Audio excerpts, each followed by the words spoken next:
Chapter 644. As soon as Chu Tian went online, the others felt it because the miracle helmet had a built-in friend function. As long as they added each other's spiritual address book, when the person in the spiritual address book logged onto the miracle continent, the other people on the miracle continent would receive a notification. Meng Yingying quickly called Chu Tian over to gather with them. "You're the little fox? Wah, too cute. Quickly come over and let elder sister pinch your face."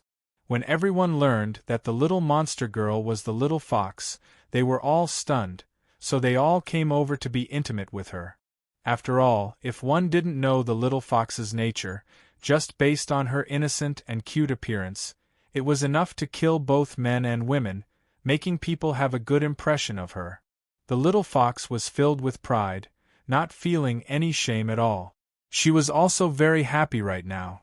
After all, if she relied on normal cultivation to evolve, it would take a long time for her to reach the nine-tailed monster fox level. Now that she had the ability to transform because of the miracle helmet, this was naturally a very good thing. "Where are you preparing to go? Young miss, why are you here?" Chu Tian was very surprised to find that other than Yingying, Nangong, Vivian, Feng Kaidai, Jin Luo, Yun Xiao, Yun Yao, and several other emperors, there was a large group of people gathered here.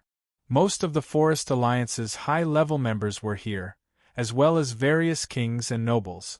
There was also a very familiar figure among them. Young Miss Meng Qingwu? Didn't the young miss secretly run off to the Big Dry Empire? Chu Tian understood after thinking about it. The Big Dry Empire didn't have a transport tower, so if the young miss wanted to go to the Big Dry Empire, she could only take the air transportation. This trip would take 2-3 days. The young miss had nothing to do, so couldn't she just put on the helmet and play with everyone? Like this, she would appear in front of these people all day and no one would guess that the young miss was heading to the Big Dry Empire, achieving her goal of deceiving everyone. The young miss really was very cunning.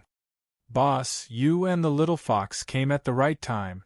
The orc Nangong Yun slapped the table and said, "Everyone has discovered a dog-head men village outside the city.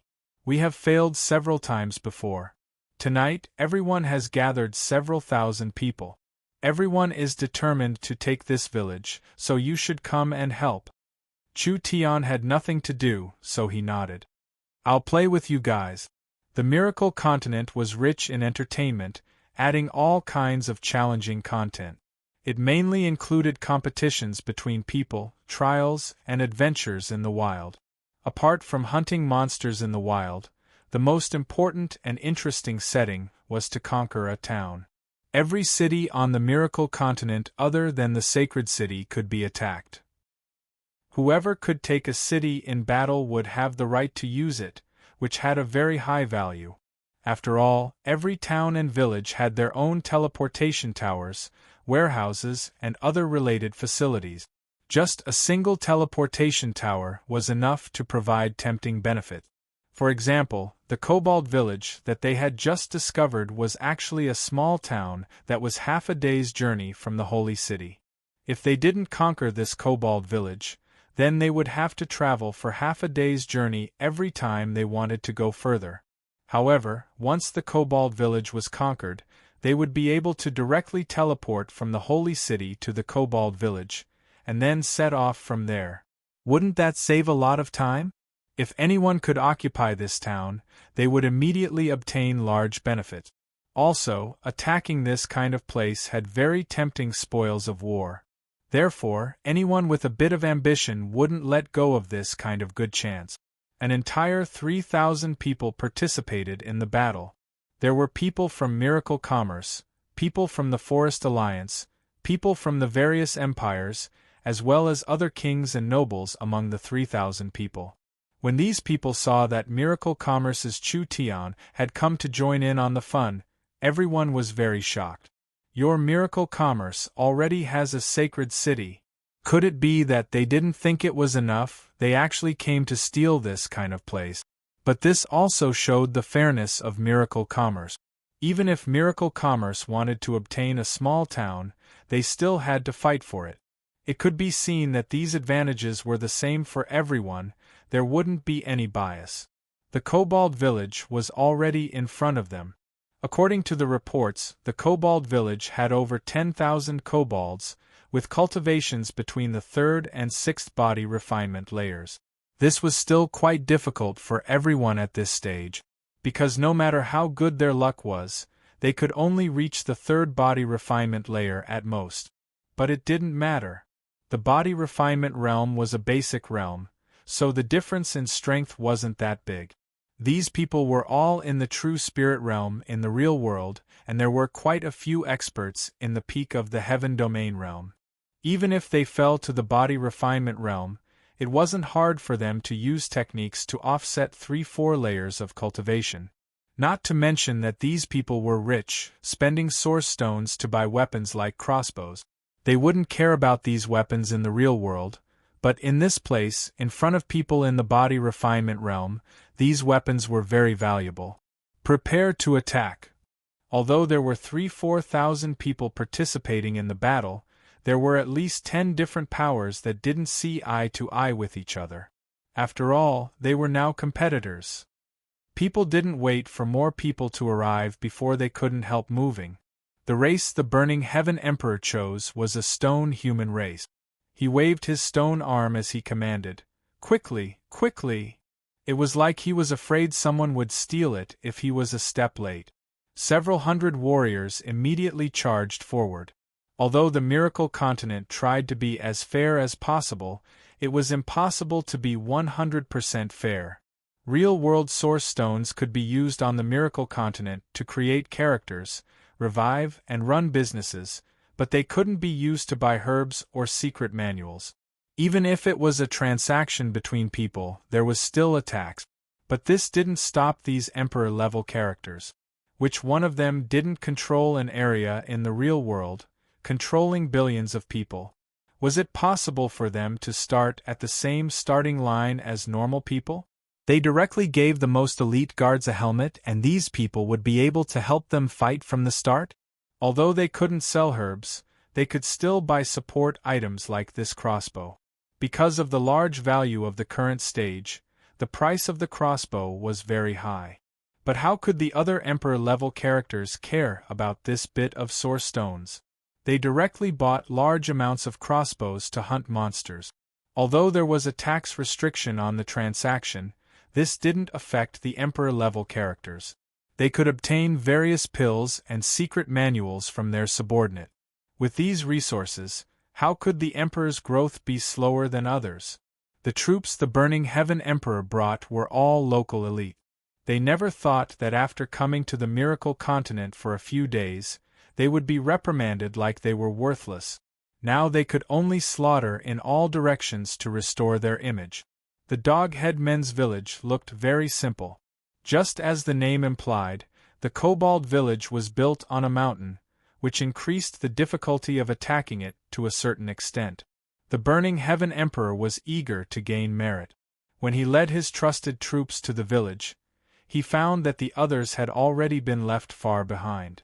There was no one else left or right, which made his heart feel a bit scared. This is bad. Could it be that they didn't come?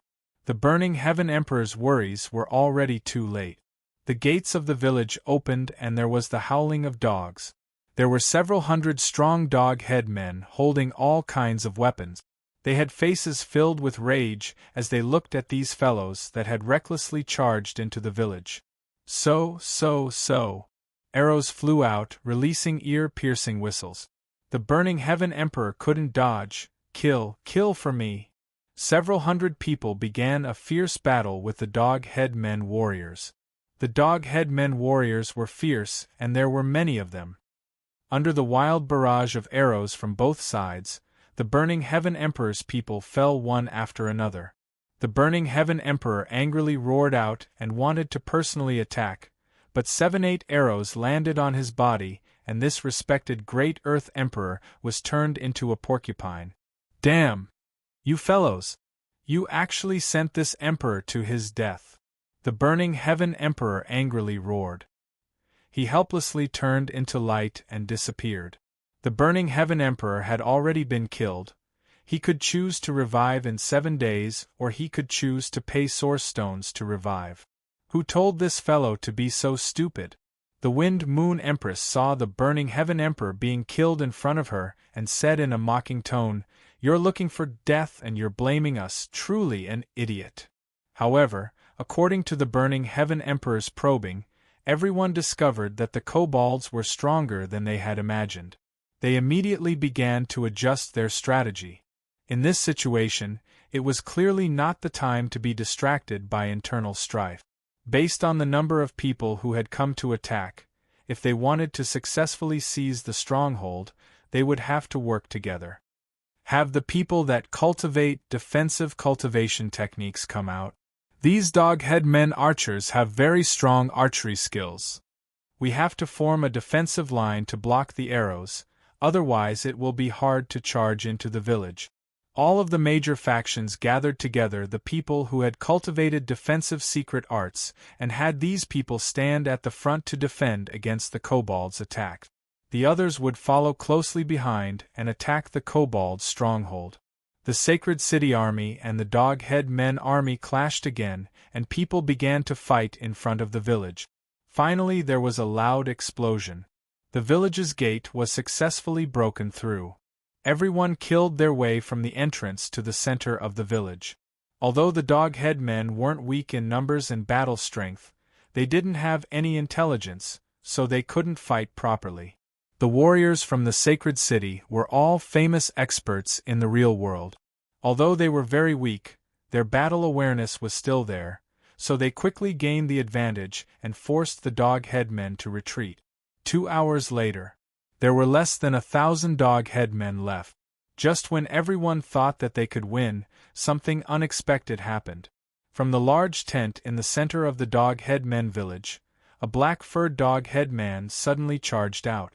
It held 2 blades as it charged at the crowd like a windmill. Instantly there was a flash of light in the crowd. It was simply like a bulldozer. More than a dozen people were killed. The Wind Moon Empress angrily shouted, "What are you doing? Hey, that miracle commerce person over there, this fellow is clearly in the body refinement realm. How could his battle strength reach the awakened soul realm? How did you plan this? That's right. Preposterous." The Wild Beast Empire's Wild Beast Emperor was also very dissatisfied. "Your plan is not reasonable at all. You clearly knew this would happen, but you didn't even give us a warning. Everyone has misunderstood. This Dog-Head Men leader is the leader monster of an area. In our design, the leader monster is several times stronger than normal monsters, so it is normal for it to have this kind of battle strength." Meng Qingwu explained while dodging. "As for the design of the scene, that is even more unfair to us. The Miracle Continent has over 600 large cities and tens of thousands of small villages. There are also all kinds of wild terrain, thousands of trial scenes, and hundreds of millions of monsters. If every detail was designed by our company's employees, we wouldn't be able to create the Miracle Continent in 100 years. Chu Tian added, "The Miracle Continent is created by the combination of many super smart brains. We only gave them the general situation, the basic laws, and the main cities, so as for the details of the continent, even the people involved don't understand it. So it was like this. What are you saying this for now?" Nangong Yun raised her mace as she charged at the Dog-Head Men leader. "Let's get rid of him first." Chapter 645. The Dog-Head Men leader sent Nangong Yun's mace flying with a blade. With another slash, Nangong Yun disappeared without a trace. Nangong. Vivian was a flower fairy now, so her small body was very nimble. She immediately circled around the Dog-Head Men's body, trying to restrain them. She never thought that the Dog-Head Men would give a loud roar and Vivian's mind would shake. It was like she had been attacked on a spiritual level, and she fainted on the spot. Shwa. A wave passed. Vivian had also been resurrected. Meng Yingying was shocked. Even Vivian had been killed. Go, go, go. Everyone go. These large characters that could summon the wind and rain in the real world all charged forward. In the end, the dog-head men leader did not have any problems even after being hit by several dozen arrows. Rather, it raised its 2 blades and wildly chopped down, killing over 100 people. The Wind Moon Empress cried out in alarm as she was hacked to death. Eunice, Lancelot, and these real-world experts could not even take a single blow from the dog-head men leader. They were all sent to heaven in a single move. Don't retreat, we won't really die anyways. We have to exhaust him to death.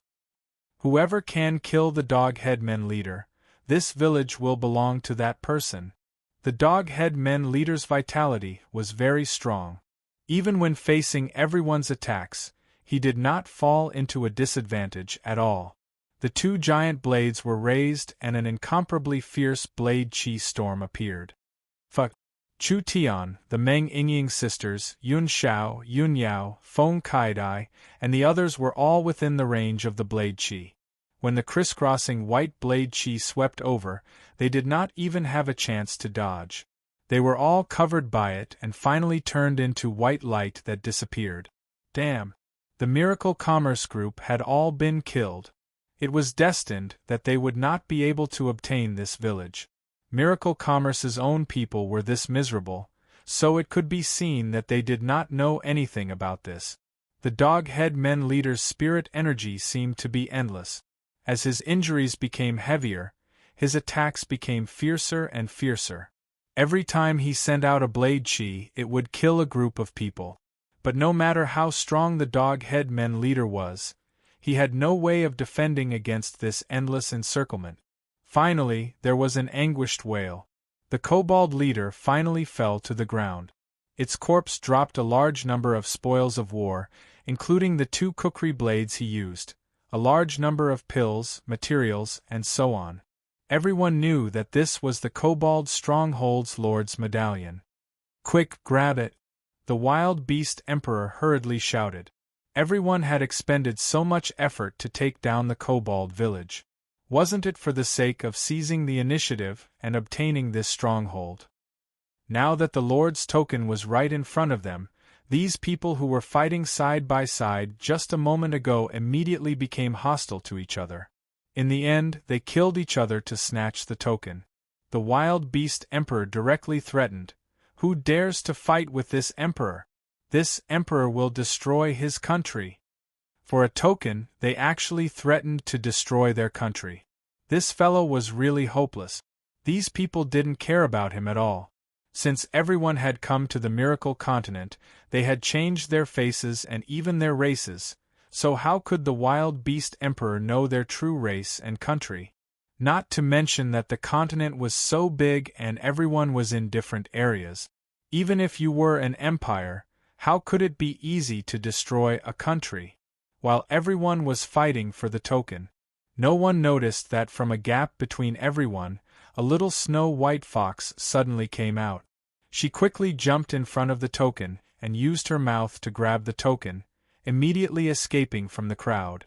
The Lord's token had to be held for a period of time before it could take effect. Whoever obtained the Lord's token would become everyone's target. After the little fox obtained the Lord's token, she suddenly disappeared. The little fox was a member of the demonic race, so her innate talent did not disappear on the Miracle Continent. Relying on her teleportation ability, she left everyone behind.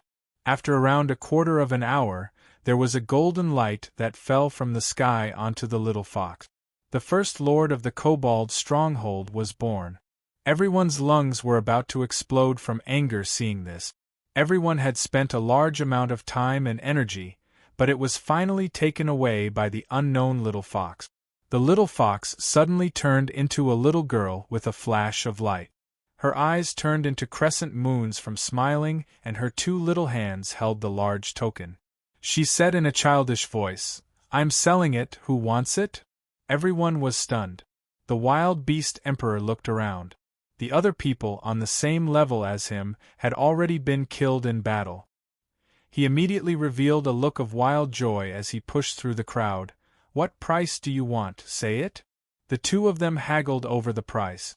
Finally, the wild beast emperor opened the bank and sent 100 million source stones to the little fox's private account. The little fox straightforwardly gave the lord's token to the wild beast emperor. This was a happy situation for everyone. Although 100 million source stones was not a small number to the wild beast emperor, it wasn't enough to cut off their flesh. This kobold stronghold in the wild beast emperor's hands was worth more than 100 million source stones. The little fox had no use for the stronghold, so she could use this chance to earn some money. She opened her spiritual account and 100 million source stones was sent in, which made the little fox very satisfied. Although her master was very rich, that fellow was too stingy. She had to earn money herself these days. With this starting capital, the little fox could obtain some insider information. She was prepared to earn a large sum in both the real world and the virtual world. Ha ha ha! This came from the wild beast emperor. The other competitors had already been taken care of by the kobold leader, otherwise how could it be this easy to buy a lord with just 100 million source stones? It had to be known that this was the Miracle Continent's first private lord. Just the face earned was worth more than 100 million source stones. The wild beast emperor sent his subordinates to search the stronghold. Emperor, we've found many treasure chests in the warehouse. They are all spoils of war. Emperor, we've found a transport tower in the center of the stronghold. It has already been activated to transport to the sacred city. Emperor, we've found a recruitment field in the stronghold's training camp. We can use source stones to buy kobolds to guard the stronghold for us. Emperor, we've found a trial tower for the kobold stronghold. It seems like it can open a trial space for the stronghold. All kinds of harvests and reports came in, making the wild beast emperor unable to close his mouth. There was no need to mention the value of the space warehouse, the spoils of war, and the transport tower. The kobold training camp was a very important place because the kobold stronghold could be attacked by others. In order to protect their territory, they had to buy large amounts of kobolds, which required source stones. But what did this bit of expenditure count for to an emperor? The last pleasant surprise was the kobold trial field. Although the wild beast emperor was a spirit beast, since he could become an emperor, he definitely wasn't stupid. He had already realized what decided the value of a stronghold. First was the location. For example, a town's location was very good and there were very precious hunting grounds or resource fields around it. Or perhaps this town was at the edge of the current exploration area, so if one wanted to explore further, they had to go through this place. Then this town would have a very high value. The kobold stronghold was half a day's journey from the sacred city. It was without a doubt the furthest place. Moreover, there were many hunting grounds and resource fields around it that could increase one's strength early on, so it had a very high value in the early stages. If the location and surrounding resources were external factors, then the internal factors of a town were even more important. If a city had a complete set of facilities, like a space warehouse, arena, trial field, business street, tavern, theater, real estate, and etc., then this city would easily attract people to settle down, so it would naturally have value. The kobold stronghold was just a trivial stronghold. Of course it wasn't this complete, but it had a special trial field. The name of this exclusive training field was Kobold's Herb Garden. The materials used to produce it included low-grade yuan essence grass and low-grade life grass. In the real world, everyone knew that yuan essence grass was a recovery herb, and everyone knew that life grass was a healing herb. Now that the Miracle Continent had just been opened, this kind of resource was in short supply. Countless people would come to the kobold stronghold to challenge the trial field and obtain large amounts of herbs. Whether it was for personal use or to sell, it was very valuable. Whether it was using the legends of the kobold stronghold or challenging the trial field of the kobold stronghold, it was very valuable. The wild beast emperor had picked up a large bargain this time. After the wind moon emperor and the burning heaven emperor learned of the situation, they were seething with anger. They never would have thought that this barbarian would pick up such a large bargain. But they were not discouraged. Wasn't it just a broken stronghold? There were many places like this around the sacred city. They had to find one and occupy it. This was not just a fight for benefit. This was a fight for face between the emperors. The Wind Moon Emperor gave an order to the domestic helmet production department. From now on, when the helmets were produced, they would buy 20% of them internally. She now realized that selling all the helmets was a mistake. She should have prepared an army to compete in the virtual world. If she had done this before, she wouldn't have lost to anyone. The other emperors all followed suit. In short, the Miracle Continent had only been open for a few days, and these people were already like a raging fire, playing very intensely. Other than the intense competition for territories and resources, the Miracle Continent's academies were also preparing to open. Other than that, the spiritual library, spiritual research facility, arena, and etc., they were all being used. The charm of the Miracle Continent was quickly blossoming. I'm about to reach the Big Dry Empire. Meng Qingwu received a message from the real world. Now, my diplomatic group will begin working in the Big Dry Empire. How is it going on your side? Chu Tian revealed a smile. I've already finished half of it. I don't need to worry about my side at all. All right, then I'm assured. Meng Qingwu bid farewell to everyone after saying this. She took off her helmet and prepared to work. Chapter 646. Night fell on the Miracle Continent and the sacred city became even more bustling. The sacred city's Miracle Grand Hotel became a popular place for people to spend their money. The Miracle Continent was very similar to the real world, but it wasn't the same as the real world. For example, the Miracle Continent made people feel hungry just like the real world. But there was a difference between an illusion and reality. In the real world, if one didn't eat for a long time and couldn't replenish their energy, even the strongest cultivator would find it hard to endure it, dying in the end. Even if people felt hungry on the Miracle Continent, it wouldn't directly kill them. In other words, as long as they could endure the discomfort and pain of hunger, they wouldn't die even if they didn't drink anything for 5 years. This was the main difference between the Miracle Continent and the real world. The rich could spend their days on the Miracle Continent, tasting all the delicacies in the world. Normal people could eat delicacies that were hard to taste in the real world. If the poor could endure hunger, they could eat once every few days or even once every few months. Of course, most people couldn't endure the discomfort of hunger. Since they could enter the Miracle Continent, it wasn't like they couldn't even eat. Not to mention that under extreme hunger, the strength of their spirit energy would be greatly reduced, so it wasn't good for adventuring or production. The flow of time on the Miracle Continent was slower than the real world. This meant that eating 3 meals in the real world would be eating 9 or even 10 meals on the Miracle Continent. The food and beverage industry was a very important source of income. In the future, when the Miracle Continent had hundreds of millions of people, Miracle Commerce would have a large profit margin in the food and beverage industry. The Miracle Sacred City's advantage was that from the moment the continent opened, all the facilities were complete. This also meant that for a long time in the future, the Miracle Sacred City would have a monopoly on food and beverage, lodging, entertainment, and etc. Of course, there would never be a lack of smart people. Now there were some smart merchants that began to pay attention to the potential of the Miracle Continent, spending large amounts of money to buy stores in the Miracle City's sacred city. They would sell them when the price increased in the future, while also investing in food and entertainment. These services didn't affect the balance of the Miracle Continent that much, therefore real-world source stones could be used here. If they could take the lead in the market, there would be a large profit margin. The Miracle Continent was filled with life. Almost everyone was fighting like they were on stimulant.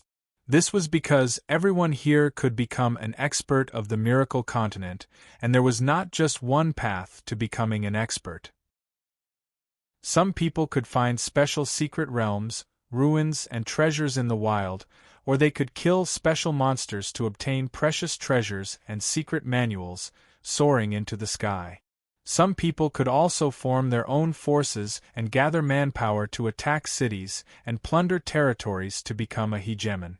Some people could stay at home and walk the purely commercial route, earning huge profits by reselling resources and investing in virtual assets.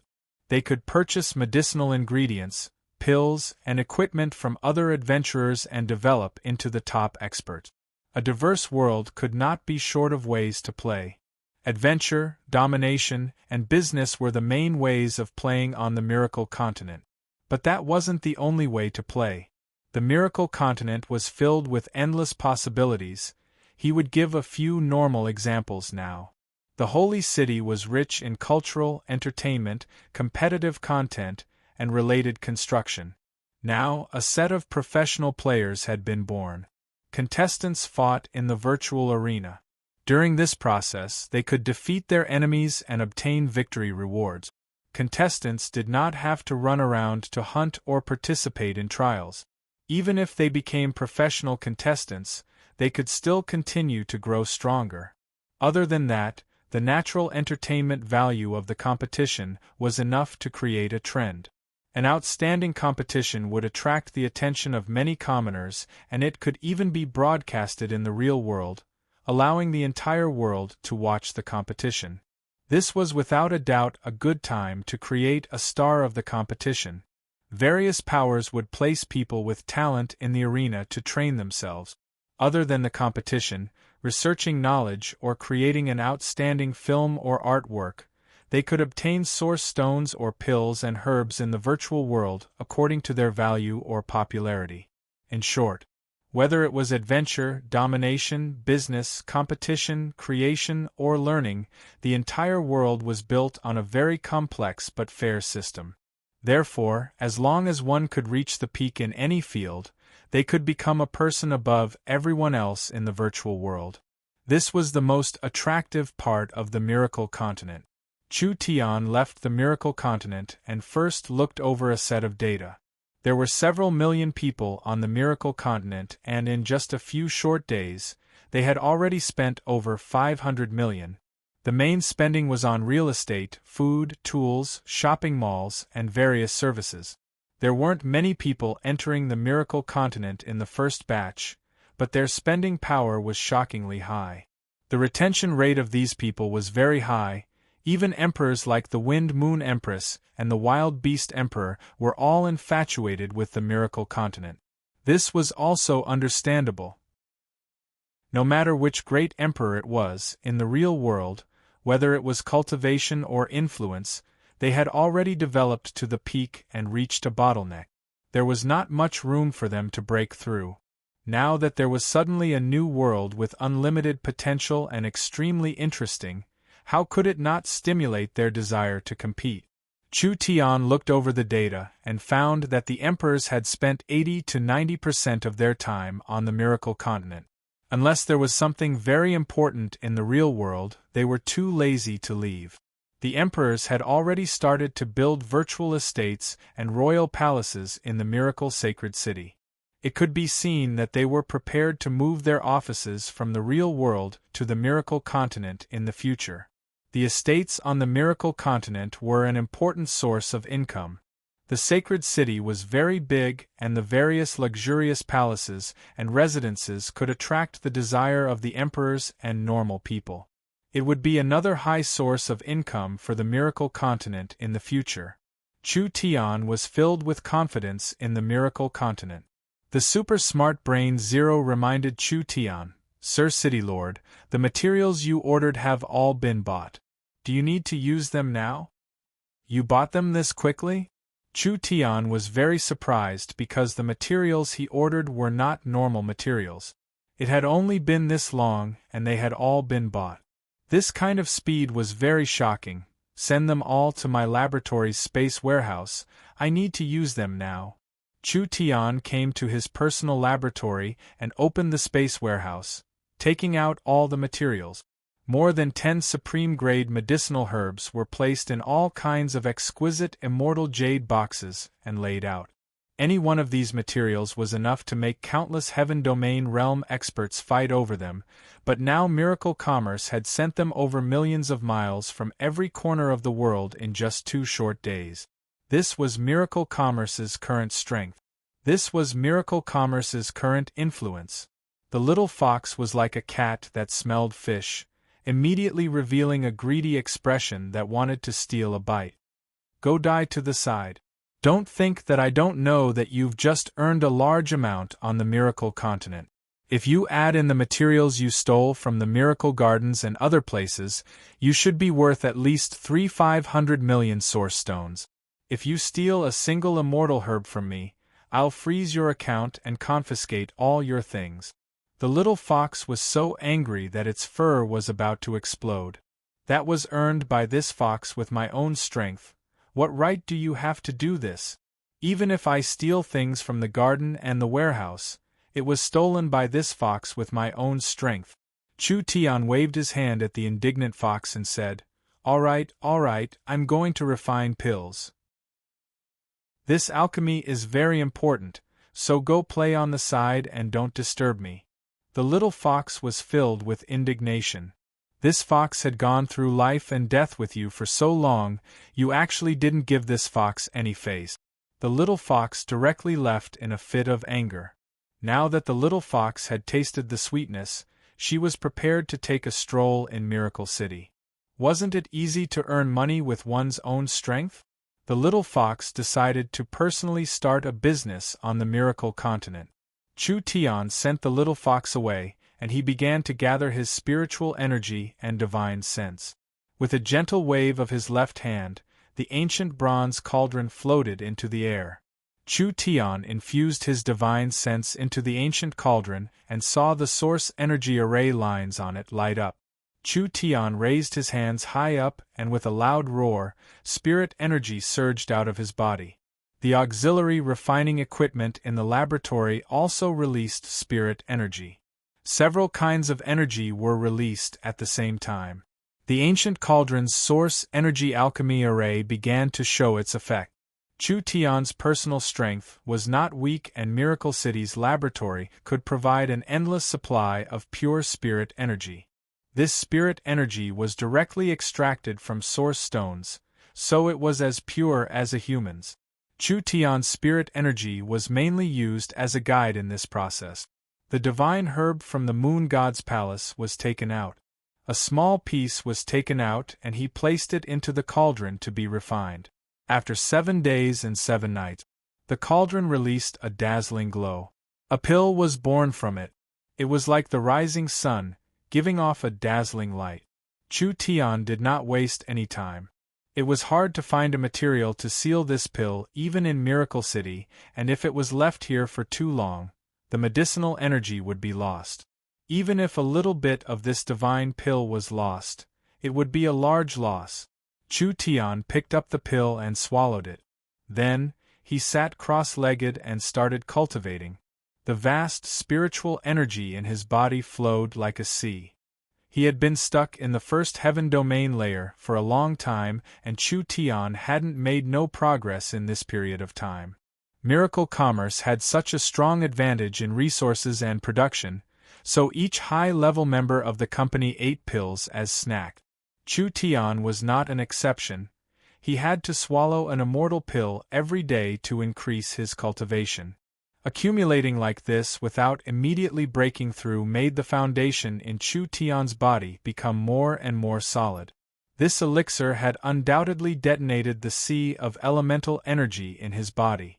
Spiritual energy instantly permeated every part of his body and was refined in his meridians. Finally, it turned into pure and primitive elemental energy, making him feel as if every meridian was filled with elemental energy like a raging river. There was no suspense at all. Chu Tian directly broke through a layer. This was just the beginning because most of the spirit energy in his body hadn't been refined yet. Especially the divinity contained in the pill, this was something that was rarely seen in pills before.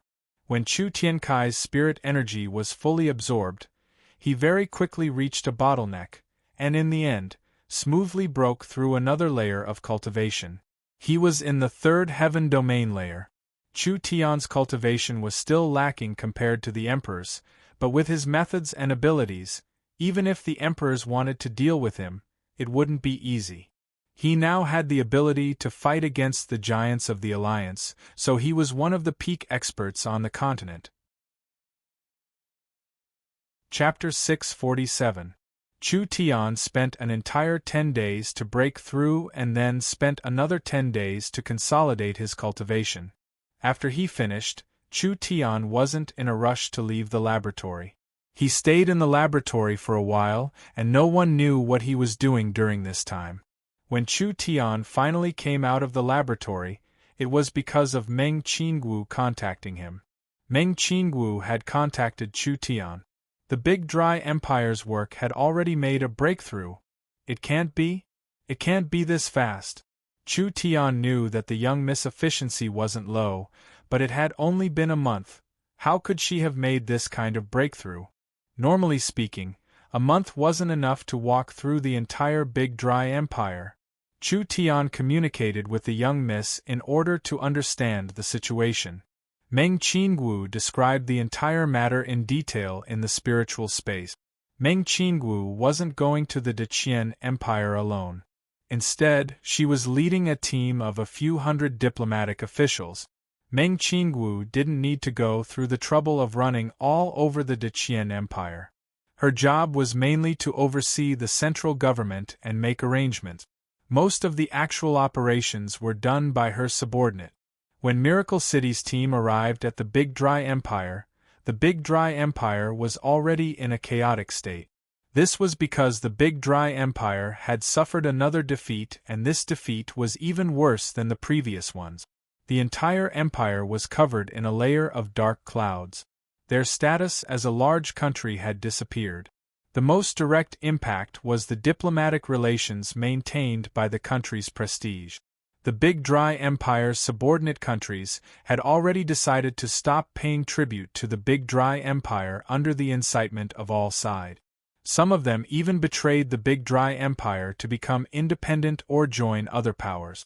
This caused the Big Dry Empire to suffer an unprecedented loss because an empire had at least several warring kingdoms attached to it, and there were hundreds of small and large countries. The large countries relied on the protection fees and tributes of the small countries to earn large profits, which was a large part of the country's income. After the Big Dry Empire experienced 2 large defeats and the Big Dry Emperor being captured, the Big Dry Empire's citizens' confidence had greatly decreased. Even the nobles were very pessimistic about the Big Dry Empire's future. Not only was Miracle City becoming stronger, its development speed could be described as 1,000 miles a day, creating a new world almost every day. In this kind of situation, what could they use to protect the small countries? The Big Dry Empire had such a large grudge with Miracle City, it was already a problem if they could protect themselves. The Deqian Empire was definitely not in the mood to manage these small countries. Moreover, because of the possibility of a bigger war breaking out, it was very likely that the vassal countries would increase protection fees and tribute in the future. It would be strange if these small countries did not choose to defect. The Big Dry Empire couldn't destroy the Forest Alliance even at its peak, so it was even more impossible now or in the future. The only allies they could rope in were the Highland Alliance and the Howling Sky Empire, but now they had broken off relations with the Big Dry Empire because of the defeat of the Allied army. These 2 empire powers followed the trend, and like the other empire-level powers of the continent, they took the initiative to establish relations with Miracle City. This filled the Big Dry Empire with fear. Now among the empire-level powers of the continent, other than a few secluded existences that had secluded themselves for thousands of years, as long as they weren't a part of the secular world, they were all working with Miracle City. The Big Dry Empire could be said to be an orphan of the world. Miracle City's status was rising and Miracle Commerce's technology and products kept coming out, allowing every country on the continent to embrace the new era and develop quickly. Only the Big Dry Empire maintained its original style. It was because Miracle City's status was becoming higher and higher on the continent that the Big Dry Empire's power was declining. This was because everyone knew that the Big Dry Empire and Miracle City were enemies. Now that they were fighting for technology, no one wanted to fall behind. No matter how big or small the countries were, they all cut off their relationship with the Big Dry Empire. There were even quite a few that became enemies with the Big Dry Empire in order to curry favor with Miracle City. This background was fully used by Meng Qingwu. Meng Qingwu first met the leaders of the Highland Alliance and the Howling Sky Empire through a spiritual conference on the way to the Big Dry Empire, finally turning hostility into friendship with the two empires.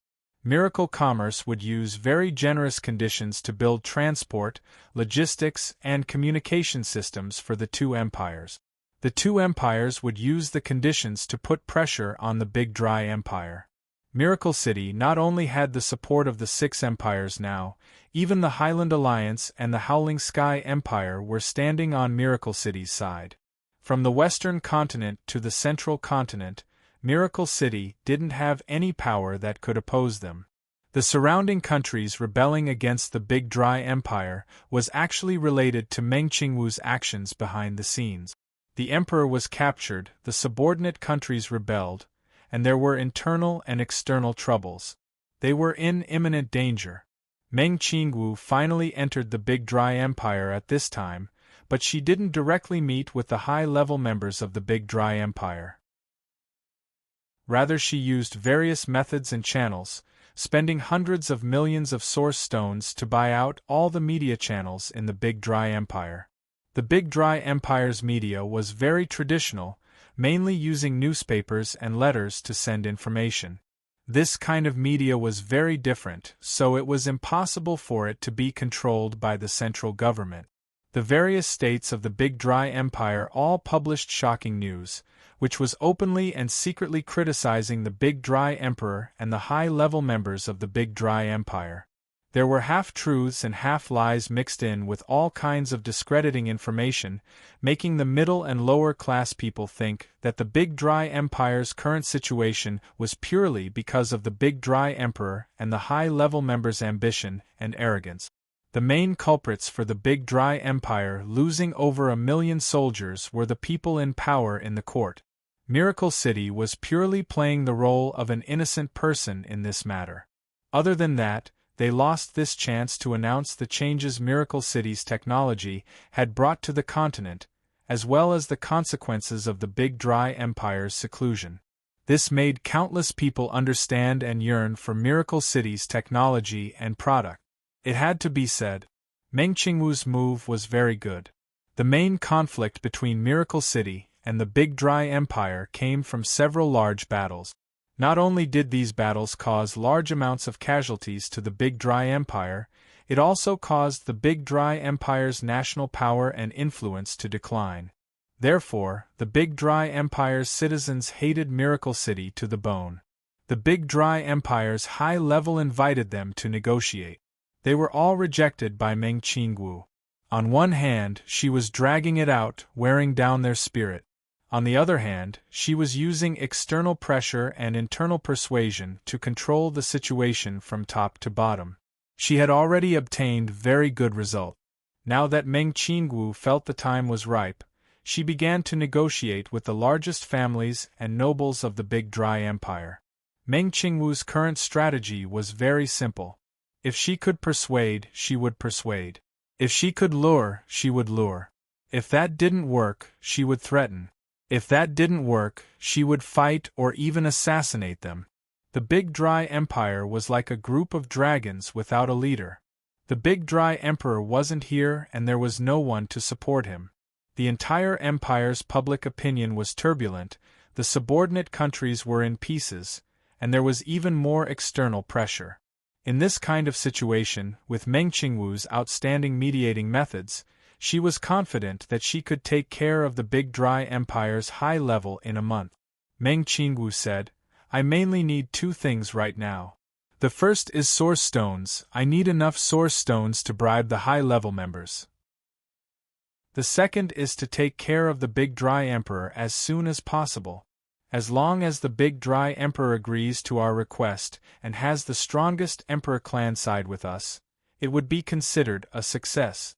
Use Miracle City's source stones however you want, whether it's 2 billion or 3 billion, even if it's 10 billion, it's worth it. If you don't have enough source stones, you can borrow from other powers. If you don't have enough, you can sell our resources. As long as we can take down the Big Dry Empire, no matter how much we spend, it won't be too expensive. Chu Tian gave Meng Qingwu his absolute support. You don't need to worry about the Big Dry Emperor, I have ways to subdue him. Meng Qingwu nodded. All right, since it's like this, then we'll hurry. After Chu Tian exited the communication channel, he calculated the time. The Big Dry Emperor had been in the spiritual cage for 30 days, and he had been in the little spiritual world for around 25 years. 25 years. That little room. No matter how strong a person's temperament was, they wouldn't be able to endure 25 years of boredom. No matter how bad a person's temperament was, they should have calmed down after 25 years of solitude. Chu Tian felt it was about time, so he came to the dungeon and decided to see the Big Dry Emperor. From the outside, the Big Dry Emperor didn't seem to have changed at all. After all, only 30 days had passed in the real world. Chu Tian waved his hand at the undead sages guarding this place, and the undead sages came forward to open the Big Dry Emperor's helmet. The Big Dry Emperor suddenly returned to the real world. He looked at the familiar and strange environment around him with a blank expression and then looked at the familiar and strange person in front of him with a blank expression. He had wanted to tear this fellow to pieces countless times, but now that this person had appeared in front of him, he didn't feel that overflowing anger and hatred, there was only helplessness and weakness. In these 25 years of living in the spiritual cage, the Big Dry Emperor had gone crazy and cursed, but he had finally calmed down. He began to think about his life, and he began to think about why he had fallen to this state. He began to realize that going against Miracle City was a mistake from the beginning. Chu Tian looked at the Big Dry Emperor with a smile and said, "Your Majesty, we haven't seen each other for 30 days and you seem much calmer. It seems like this helmet is quite useful to you." The Big Dry Emperor said through gritted teeth, "What do you want? Let me out." Chu Tian shook his head. "What do you think I'm lacking? I have money, I have territory, I have status, and now I even have a wife. Do you think you have anything to exchange for your freedom? I'll tell you the truth. I've recently invented an upgraded spiritual helmet. It can slow down the flow of time in the spiritual world to 1%, and when you are locked in the spiritual cage, you will lose your sense of touch, hearing, sight, and movement, only your thoughts will remain. Like this, you will spend the next several hundred years or even several thousand years in remorse and pain." The Big Dry Emperor began to feel fear. Although he was an emperor, he shouldn't be afraid of anything. But that bastard Chu Tian was just too terrifying. The torture tools he invented surpassed any kind of punishment in time. Even if it was a person with a firm will, they wouldn't be able to maintain their rationality under this kind of terrifying punishment. Chu Tian counted with his fingers and said, "I'll consider the Big Dry Emperor's lifespan to be 1,000 years. Even if you have 500 years left, if you are locked in here for 500 years and you wear the helmet, then 500 times 500 you will stay in the spiritual cage for 250,000 years. Oh, this really is a shocking number. It's even longer than the ancient civilization of the continent. I think it's enough for you to see through all the mysteries of life from ancient times to now." "Stop." The Big Dry Emperor lowered his proud head like a blade of grass hit by frost. "What do you want? Just say it." Chu Tian said with a smile, "I don't understand the Big Dry Emperor's meaning." The Big Dry Emperor weakly said, "I'll agree to whatever request you have, in exchange for my freedom." Chu Tian thought about it and said, "This is what the Big Dry Emperor said, so I won't be polite. I want to cooperate with your country, more accurately it's a fusion. he explained the Federation's plan to the Big Dry Emperor. After the Federation is formed, you can still sit on the throne of the Emperor, possessing most of the administrative power and a small part of the military. But most of the administrative power and the military will be controlled by Miracle City. Only like this can we unite and create an unrivaled giant that can dominate the continent. The Big Dry Emperor's expression changed. He already knew that Chu Tian's conditions wouldn't be simple. He was even prepared to hand over the entire Big Dry Empire's treasury in exchange for his freedom. But the Big Dry Emperor never thought that what Chu Tian wanted wasn't the billions of source stones stored in the treasury over the past 10,000 years, but rather the entire Big Dry Empire. The Big Dry Emperor flew into a rage out of shame. Chu Tian, don't go too far. The Big Dry Empire was built with the blood of previous emperors. Do you think you can swallow the entire Big Dry Empire with just a single battle? What are you saying? I haven't swallowed the Big Dry Empire. The Big Dry Empire is still the Big Dry Empire. The Big Dry Emperor is still the Big Dry Emperor. The citizens are still citizens. Nothing has changed. We are only discussing a more scientific and perfect power structure. After we perfectly merge, I will focus all my attention on Miracle Commerce's technology and products, letting the billions of citizens of the Big Dry Empire obtain unprecedented wealth and power. What's wrong with this? What I sacrifice is just a part of the benefits of those in power. Wishful thinking. It doesn't matter if you don't agree because you still have time. An entire 250,000 years, I think it's enough for you to think about this problem. Other than that, I want to remind you that the Big Dry Empire is on the verge of collapse. All the subordinate countries have already left control and stopped paying tribute. The Highland Alliance and the Howling Sky Empire have already become Miracle City's allies and are planning to invade the Big Dry Empire. What about the Big Dry Empire? That is truly a mess.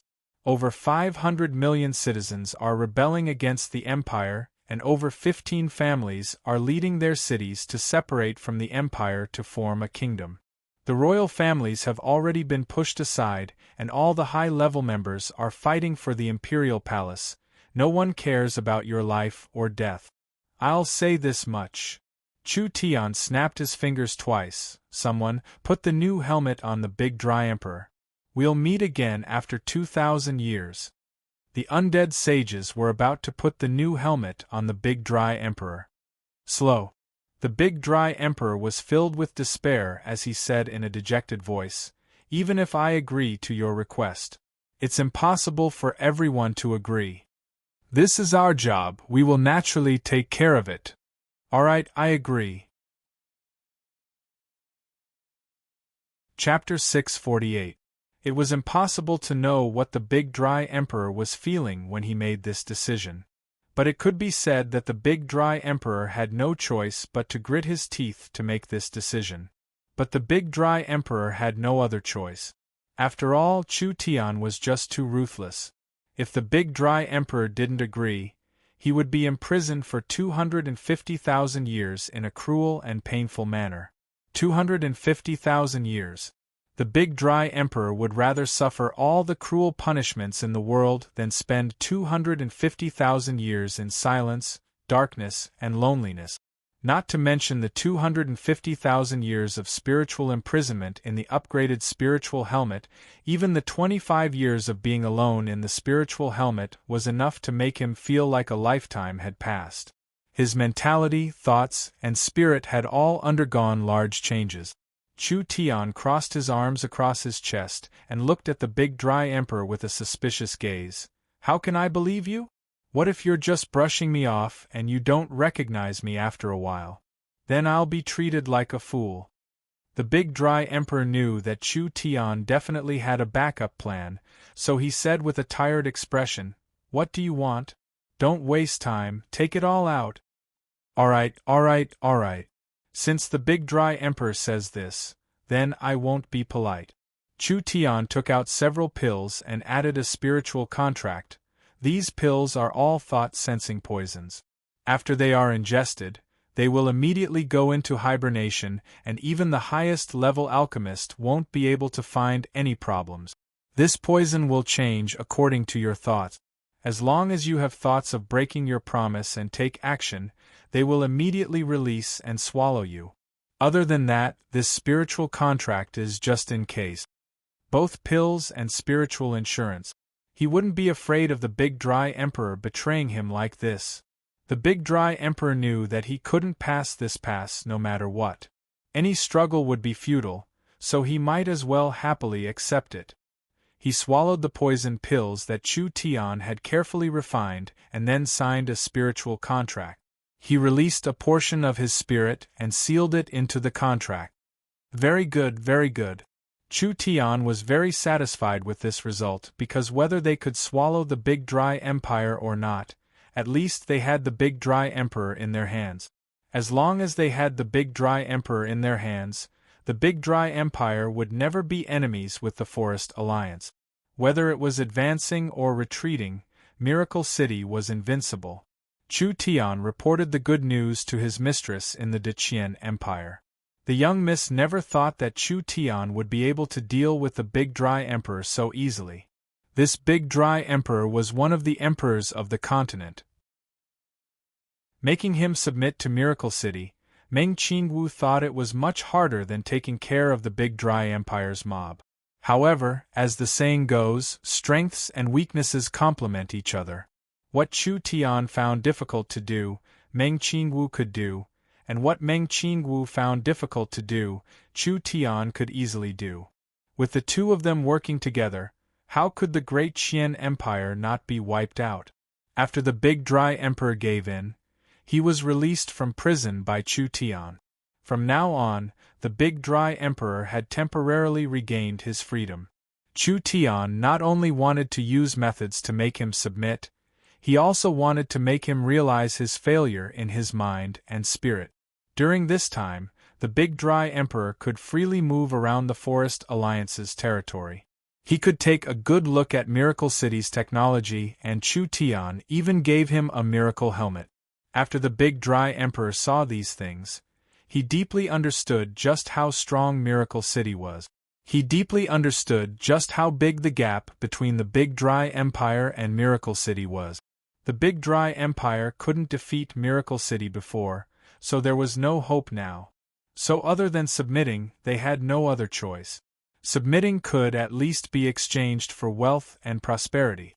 If they resisted, there would only be death and destruction. Like this, another half a month passed. Meng Qingwu suddenly commanded Chu Tian. His work in the Big Dry Empire was pretty much done, so he had Chu Tian bring the Big Dry Emperor back to the Big Dry Empire. Without another word, Chu Tian called the 4 leaders of the alliance and formed a group of envoys to escort the Big Dry Emperor back to the Big Dry Empire. Both sides held a welcoming ceremony and a negotiation ceremony. In the eyes of the other powers that didn't know the truth, it was just some kind of agreement between Miracle City and the Big Dry Empire. In the end, Miracle City agreed to send the Big Dry Emperor back to the Big Dry Empire. The Big Dry Empire would most likely pay a large amount of compensation, ceding territory, and other things, but Miracle City was still Miracle City, and the Big Dry Empire was still the Big Dry Empire. This was a fact that would never change. This was an international convention. After all, an emperor couldn't be killed just like that. Right now everyone's focus was on the Miracle Continent and Miracle City's new technology. There was news on this side, but the media controlled by Miracle City didn't report much, so no one cared about the situation on this side. Another half a month passed peacefully like this. Meng Qingwu and Chu Tian often appeared on the Miracle Continent, and the Big Dry Emperor became a frequent visitor of the Miracle Continent. Everyone thought that the two sides had turned hostility into friendship. As for what kind of compensation Miracle City and the Big Dry Empire had reached, everyone tried to inquire about it, but the feedback they received was different. But this didn't seem like anything worth paying attention to. The Big Dry Empire was very far from the Forest Alliance, and there were many medium-sized and small-sized countries in between, so it was impossible for the Big Dry Empire to cede territory. At most they would just pay compensation. But Miracle City didn't lack money at all. Even if they had another 12 billion source stones, it was just icing on the cake for Miracle City. Who would have thought that at this time? A piece of news that would shake the entire continent would be spread. Chu Tian, the Big Dry Emperor, the 6 leaders of the Alliance, the Sea Races representative, and the Underground representative, these people gathered in Miracle City and released a shocking piece of news to the entire continent. They were prepared to form a Miracle Federation. This Miracle Federation would be the first federation on the continent, and Miracle City would be the capital of this country. The federation would be divided into 300 states, and there would only be one leader. This leader would be chosen by the federation's parliament. When this news came out, the entire continent was in an uproar. Even in their dreams, they never would have thought that the plot would go in this direction. Actually, Chu Tian forming a new empire-level power in the Alliance area was already expected by everyone, so everyone was already prepared for this. Although there was another power on the same level as them on the continent, this wasn't a binding matter for them. However, Miracle City's status and influence had already been accepted by everyone, so this result was understandable. Now it was different. The Big Dry Empire announced that they would join the Miracle Federation.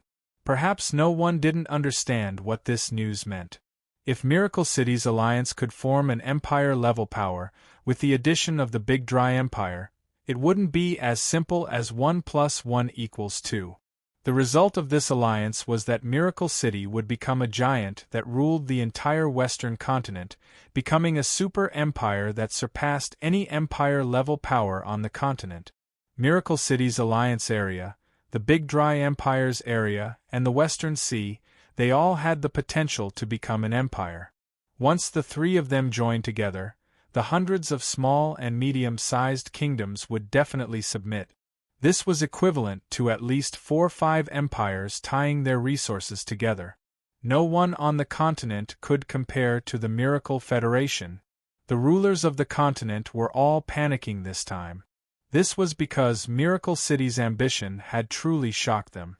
Now the entire continent was enjoying the benefits of Miracle City's technology, and their relationship with Miracle City was in a honeymoon period. Who would have thought that Miracle City would suddenly make this move, making every power feel a large amount of pressure? What attitude should they use to face Miracle City? This was the most painful and difficult choice of the century. There were several empire-level powers that jumped out to criticize Miracle City's method. They thought that Miracle City wanted to be a dictator, and they wanted to rule the entire world, so they called for the other empires to join together and stop Miracle City's ambitions from spreading. This kind of worry quickly spread across the continent. People were worried that Miracle City would become too big for them to handle in the end. Because at that time, there wouldn't be any power on the continent that could resist the Miracle Federation. Although there were many empires that responded, there were even more empires that were hesitant. Especially the 6 empire-level powers that had a close relationship with Miracle City. Although it was hard for them to accept Miracle City's methods, they could feel how strong Miracle City was. Once Miracle City and the Big Dry Empire merged, their position in the Western Sea couldn't be shaken at all. Even if the entire continent attacked Miracle City, they could at least protect themselves. This would inevitably develop into a long war that would last for several decades or even 100 years. Once they started a war with Miracle City, outer space's underground ruins, transportation, and communication, these things would all be cut off. Meng Qingwu saw that the continent's situation had suddenly become serious, but she didn't panic because these rulers' reactions were within her expectations. For such a large matter, if these rulers happily accepted it and didn't raise any objections, it would be strange. Meng Qingwu sent out invitations to all the ruler-level powers on the continent. Miracle City was prepared to hold an empire summit, and this summit would invite all the rulers of the continent, letting everyone gather to discuss this matter. Meng Qingwu knew that although they had taken care of the Big Dry Emperor and the Big Dry Empire, if they didn't shut up the people of the outside world, the Miracle Federation would never be established. This conference was very important. It would even affect the future of the world. Chapter 649. The topic of this Empire Summit was Continent Peace Conference. This conference was proposed by Miracle City, and the location was still the Miracle Royal Palace. Ever since the Miracle Royal Palace was built, it had become the top meeting place on the Miracle Continent. There were a total of 22 Empire-level powers on the continent, and 3 of them were special groups that didn't care about worldly matters. Even with such a large matter happening on the continent, they still showed an indifferent attitude. Therefore, other than these 3, there were 19 powers participating in this conference. There was no doubt. This was an unprecedented super summit. Each participant was in existence at the peak of the continent. The topic this time was to discuss the establishment of the Miracle Federation and the future development of the continent. Each Emperor-level character had serious expressions as they sat in the conference room. Whether their relationship with Miracle City was good or bad, there was not a single emperor that was willing to see Miracle City swallow the Big Dry Empire and become a superpower. Chu Tian, City Lord's thoughts have changed too quickly. Your wedding has yet to settle the storm on the continent, and now you want to establish some Miracle Federation. Us old fellows really can't keep up with your thoughts. The first to speak was the Dragon Lord from the Dragon Territory. However, as one of the 6 allied countries, the Dragon Territory had a good relationship with Miracle City, therefore the Dragon Lord didn't oppose Chu Tian right away. He just patiently said to Chu Tian, "If it's just establishing the Miracle Federation, I think with Miracle City's current reputation, position, and fame it would be acceptable. The problem now is that the area you've encircled is too large." That's right. The Wild Beast Empire's Wild Beast Emperor couldn't sit still. The Miracle Federation's territory is already larger than the average empire. If the Big Dry Empire is included, it will instantly occupy half of the Western continent and the entire Western Sea. At that time, perhaps even 3 to 5 empires added together wouldn't be able to compare to the Miracle Federation. The Burning Heaven Emperor said, "I ask the City Lord to think twice before acting. After all, your actions will damage the relationship with the countries of the continent and will damage Miracle City's image on the continent." I say, why are you being so polite with him? An emperor expressed his stance in front of everyone. He was filled with rage as he released a powerful and dignified aura. Each recognized empire on the continent has a long history of over 10,000 years. If your Miracle City rashly swallows one, I think it will cause chaos in the region. It will spread to the entire continent and become the fuse that will cause chaos on the continent. I can't allow this matter to happen. Exactly. Another emperor stood up and said, "The continent has reached a balance. This stable situation has lasted for thousands of years. Although there are occasional conflicts between the empires, there has never been a war that could destroy a country. Miracle City wants to swallow the Big Dry Empire. Isn't this breaking the balance of power?" Objection. Objection. This kind of thing must not happen. Chu Tian and Meng Qingwu did not speak, but the whole meeting room was filled with objections. However, this phenomenon was also expected, so the 2 of them were not surprised by their behavior. They just calmly waited for them to finish speaking. My attitude is very simple. Chu Tian sat calmly in his seat. He was no longer a nobody. Even in the face of these emperors, he would not lose his composure or avoid them. Let's be frank today. I have invited everyone here to discuss how to solve this problem, not to let everyone stop us. Chu Tian, what do you mean by this? You still don't understand? Chu Tian gently snapped his fingers. Miracle City's position is very firm. Whether you agree or not, we will not waver on this matter. The Miracle Federation must be established. This is already an established fact, and no one can stop it from happening. We are here today to discuss a peace agreement based on this established fact, exploring the development of the continent in the next 100 or even 1,000 years, establishing a pattern of common prosperity and development. Everyone looked at each other in blank dismay. The emperors were already beginning to feel angry. This arrogant brat simply did not place them in his eyes at all. The people here were all famous for hundreds or even thousands of years. This brat Chu Tian had just risen on the continent for less than 2 years, yet he dared to not place them in his eyes at all. This was a very vile behavior. Chu Tian did not place them in his eyes at all, so he continued, "The Miracle Federation's establishment is already a trend, it cannot be stopped by any opposing voices. Miracle City has the strongest technology on the continent, and the Big Dry Empire is the strongest empire on the Western Sea. Once our two powers merge to form the Miracle Federation, we will immediately become the strongest power on the Western continent. I might as well say something offensive. At that time, even if everyone works together, they might not be able to defeat us." Everyone's expressions changed. This fellow was just too arrogant. Was he declaring war on all the powers on the continent? "Good Chu Tian, I never thought you would be this ambitious. It seems like there's nothing to talk about today." "That's right, let's prepare for war. Our 19 powers, do you think we can't deal with your little Miracle Federation? No matter how arrogant you are, you shouldn't go too far." The emperors angrily wanted to leave. "You all calm down and listen to what he has to say." A cold voice without any anger came over at this time. The one who spoke this time was the Netherworld Sea's Nether King. The Nether King was one of the emperors with the most experience, but because he was an undead, no one knew how long he had lived for. Actually, out of all the emperors present, the Nether King was the one that didn't want to break off relations with Miracle City the most. The undead were said to be immortal and would never grow old. However, those who truly understood the undead would not think so. In fact, the undead could also perish.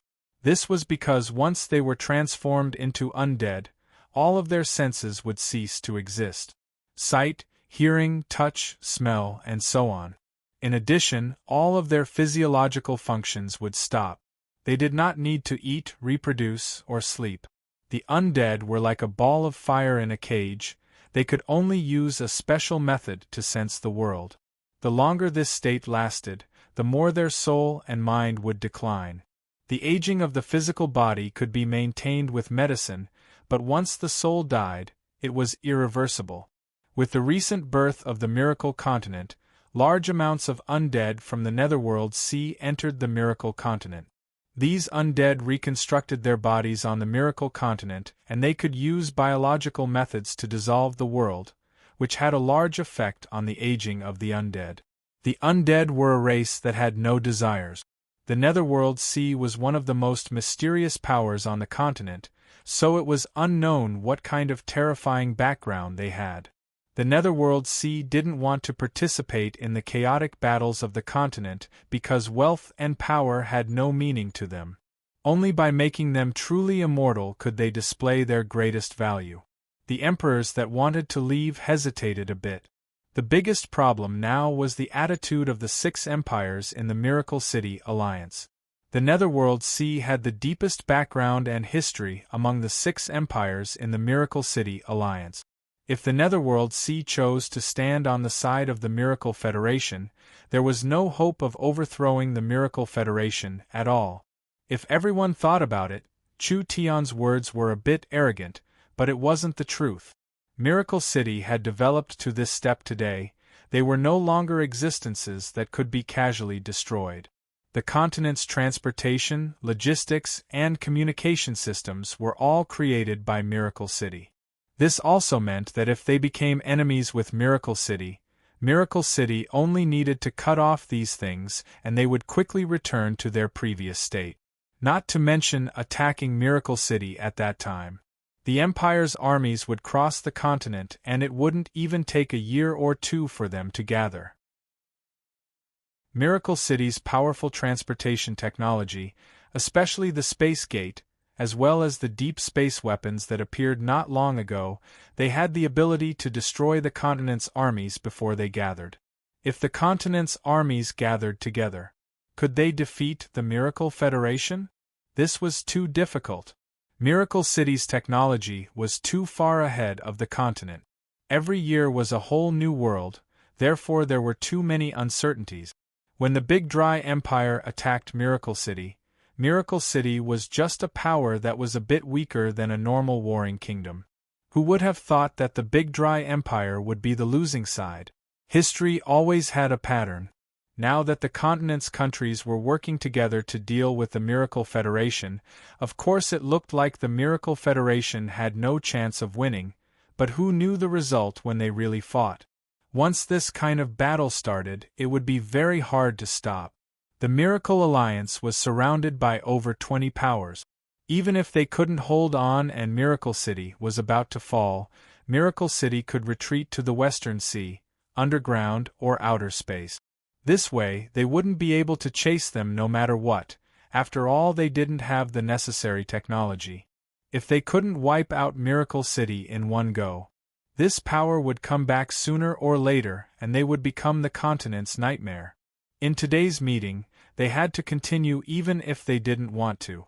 If they couldn't come up with a satisfactory result, the continent would welcome an unprecedented calamity. Chapter 650. Everyone's attitude was within his expectations. This included the Nether King and the other undead representative. The reason why Chu Tian dared to be this fearless was because the Miracle Federation had the confidence to dominate an area.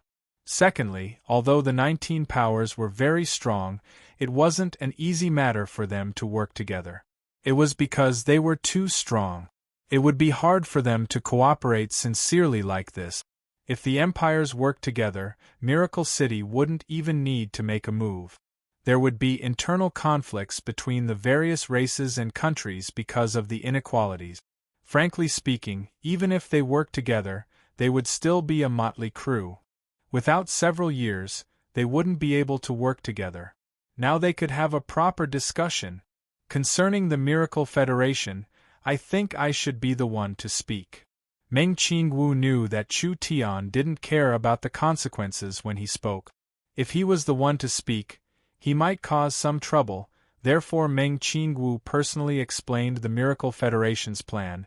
Concerning the establishment of the Miracle Federation, everyone can't just look at the increase in strength, they should also look at our essence. The Burning Heaven Emperor asked, "What is your essence?"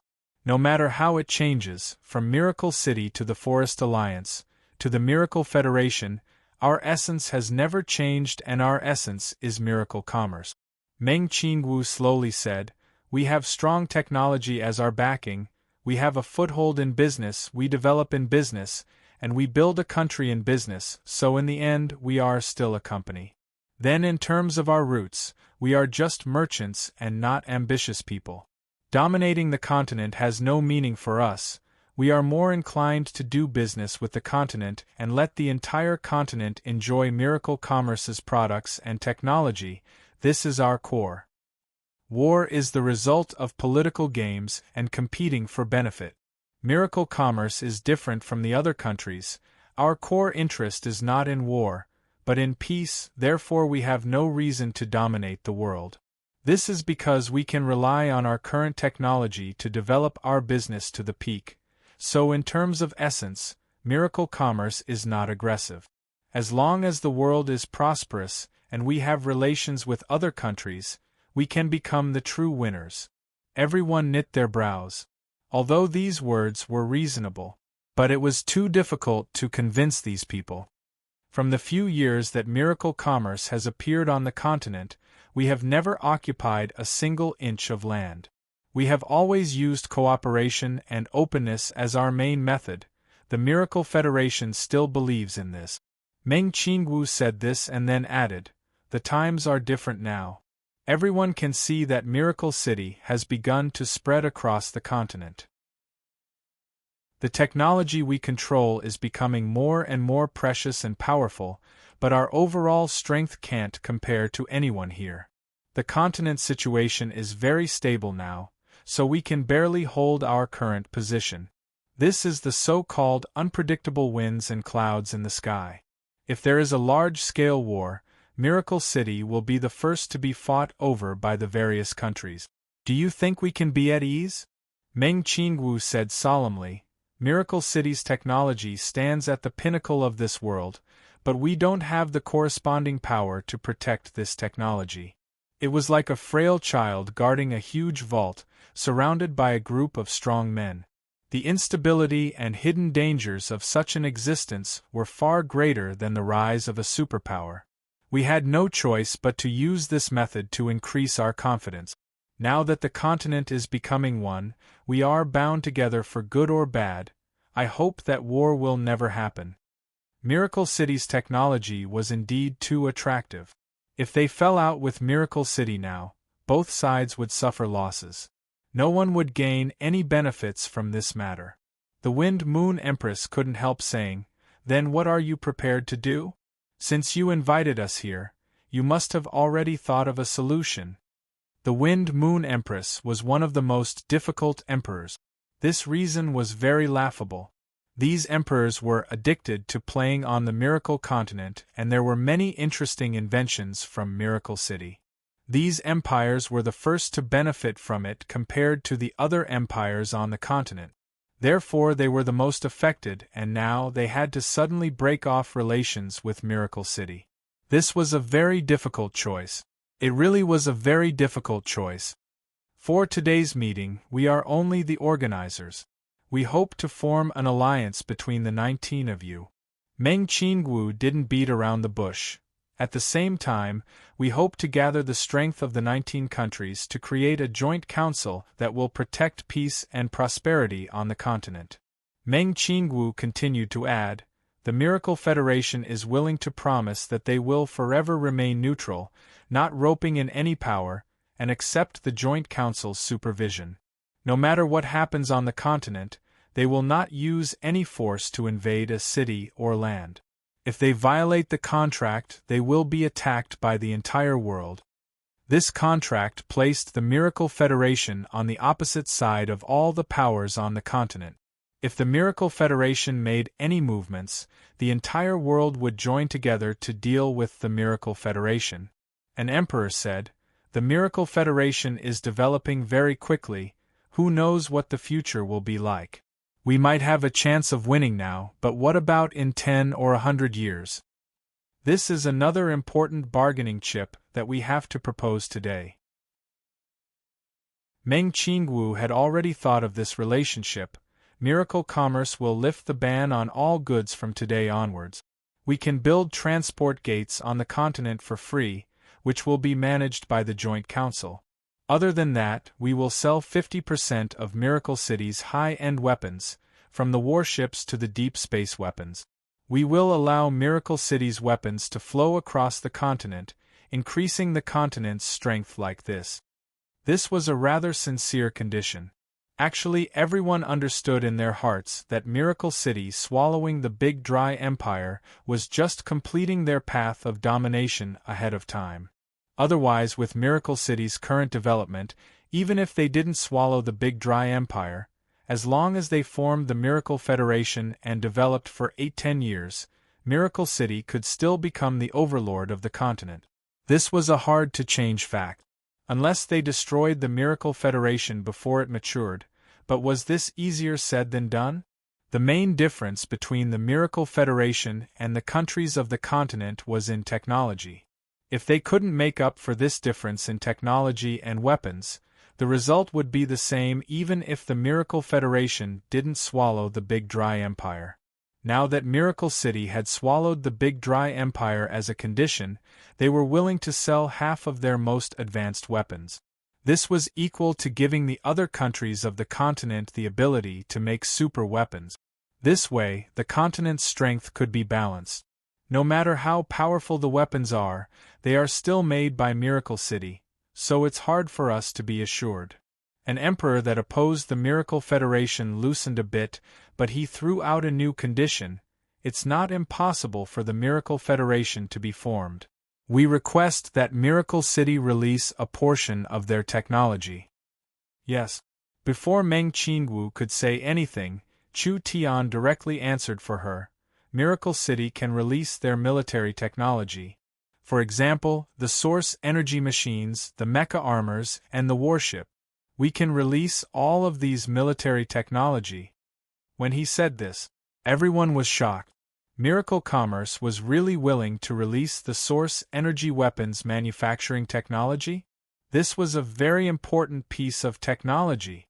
If the people of the continent could make source energy weapons, the strength of the continent would increase by leaps and bounds. Everyone wouldn't be afraid of Miracle City like they were now. Meng Qingwu slightly knit her brows, but she quickly relaxed. They would release it then. Miracle City had spent 4 years to stabilize their technology, so the countries of the continent would need at least 5-8 years to understand it.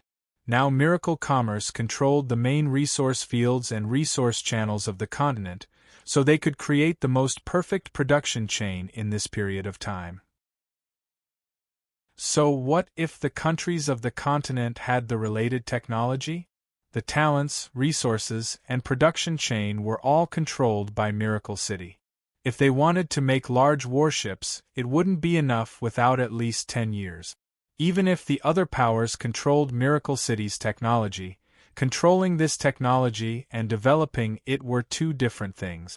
They could only make source energy cannons and guided missiles in the first few years. It was impossible for them to make high-level products. Miracle City's high-level weapons, especially the large motherships, deep space weapons, and etc., were actually made from many fields of technology. Not only did it include the source energy weapons, it also included the energy field, the smart brain field, and etc. It was already not bad if these empire powers could make simple source energy cannons and guided missiles in the early stages. Miracle City's lead in equipment would not stop. But it also gave these powers a chance to resist. Chu Tian added another clause: we can release the secret information on the source energy weapons, but the continent's treaty will also be changed. After the Miracle Federation is formed, we will not expand and we will not take the initiative to annex any land outside of the Federation. This treaty didn't sound any different, but there was a big trick in it. Not taking the initiative didn't mean they wouldn't annex. This also meant that if a few small to medium-sized kingdoms wanted to join the Miracle Federation, they wouldn't touch the continent's treaty. This could be considered leaving a path of retreat for the Miracle Federation in the future. The empires discussed this for a while. The Wind Moon Empress, the Dark Night Elven King, the Nether King, the Dragon Elder, the Heaven Burning Emperor, and the Wild Beast Emperor, the 6 empires all expressed their agreement. This was because the 6 empires had been working with Miracle City for a long time. They had even supported and trained their own allies in the alliance. Therefore, compared to others, they were the beneficiaries, therefore they were more willing to accept this matter. Now that Miracle City was willing to release their military technology, the continent would be in a new balance in the future. The Miracle Federation's formation was already inevitable. Since they couldn't stop this matter from happening, they had to go with the flow and obtain as many benefits as possible from this matter. The 6 empire-level powers all agreed. What could the others do if they didn't agree? The people present weren't fools. No one wanted to see a power that surpassed all the empires on the continent, but the Miracle Federation was too powerful and they had the help of the 6 empires. Even if the other powers worked together, it would be hard for them to resist, so they could only agree in the end. Everyone spent several days discussing the details. Finally, the continent's treaty and the joint parliament were formed. This treaty was the first treaty signed by all the emperors on the continent.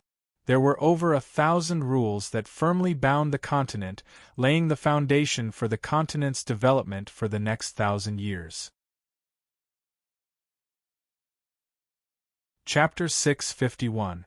After several days, this closed meeting was like announcing the final result to the continent. The 19 empires chose a normal kingdom in the center of the continent as the address and officially established the United Nations, led by the Joint Council. There were a total of 19 seats in the Joint Council. Each emperor sent their most trusted person as a council member. This council was responsible for maintaining the continent's peace. When there was an irreconcilable conflict between the countries of the continent, the Joint Council could ask the Council to intervene. The Council had the right to passively or actively intervene and conduct a fair trial.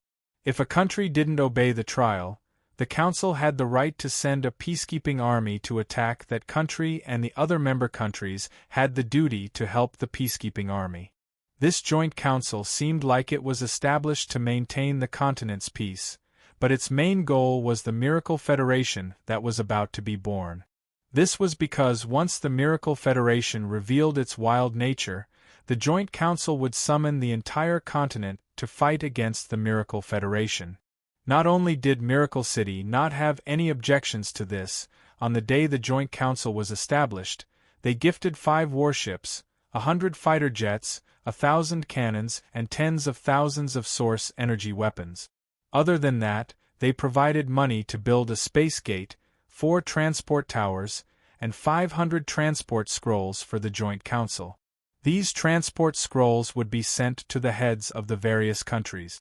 Other than that, they gave the Joint Council a large palace in the Miracle Continent's sacred city to work in the virtual world, so they could react to any sudden situation on the continent. No matter how civilized this world was, it was still about power. Without enough power, the establishment of the Joint Parliament would only be a figurehead.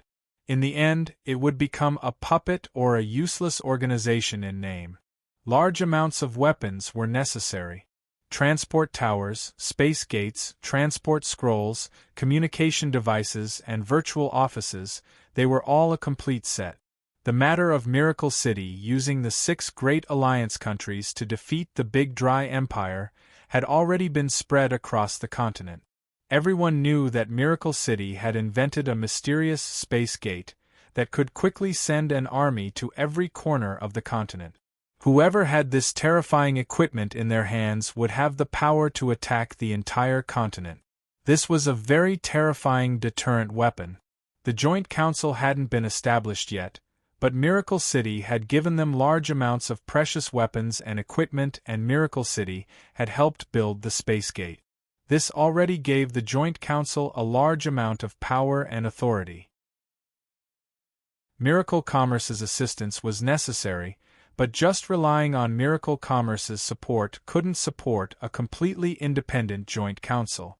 To be qualified to become a member of the Joint Parliament, the first condition was to be one of the top empires on the continent. Every member of the Joint Parliament would be able to mobilize a top-notch army of 100,000 soldiers from their own country, ultimately forming a super army of nearly 2 million soldiers in the Joint Parliament. In addition, every empire had to pay membership fees to the Allied Parliament every year. Miracle Commerce would support the United Nations in building various factories to form an industrial chain. However, before the United Nations could be self-sufficient, all of its deficit expenses would be paid by the empires equally. The greatest characteristic of the Joint Parliament was its neutrality. It had to be an absolutely neutral force. In the future, in order to ensure the neutrality of the Joint Parliament, an undead sage who had lived for 30,000 years would be selected from the Netherworld Sea to be the chairman of the Parliament. Although this undead sage had incomparable wisdom and experience, he had basically lost his ability to act on his own. He could only rely on a set of mental spells to complete a task through hypnosis. With him in charge of the Joint Parliament, justice would be ensured. In the future, the empires could ask Miracle Commerce for help and create a special super smart brain for the Joint Parliament. With this super smart brain that didn't have any emotions as the chairman, the members of the Parliament might be affected by the situation, but the smart brain wouldn't. The smart brain's high analysis and processing abilities allowed it to surpass the entire staff. This kind of joint parliament would undoubtedly have a large influence on the continent. With an army that could leave the empires and receive orders from the joint parliament, as well as a large amount of military equipment and resources, it would become the cornerstone of the continent's peace in the future. This was the greatest harvest from this conference. All aspects of preparation were in full swing.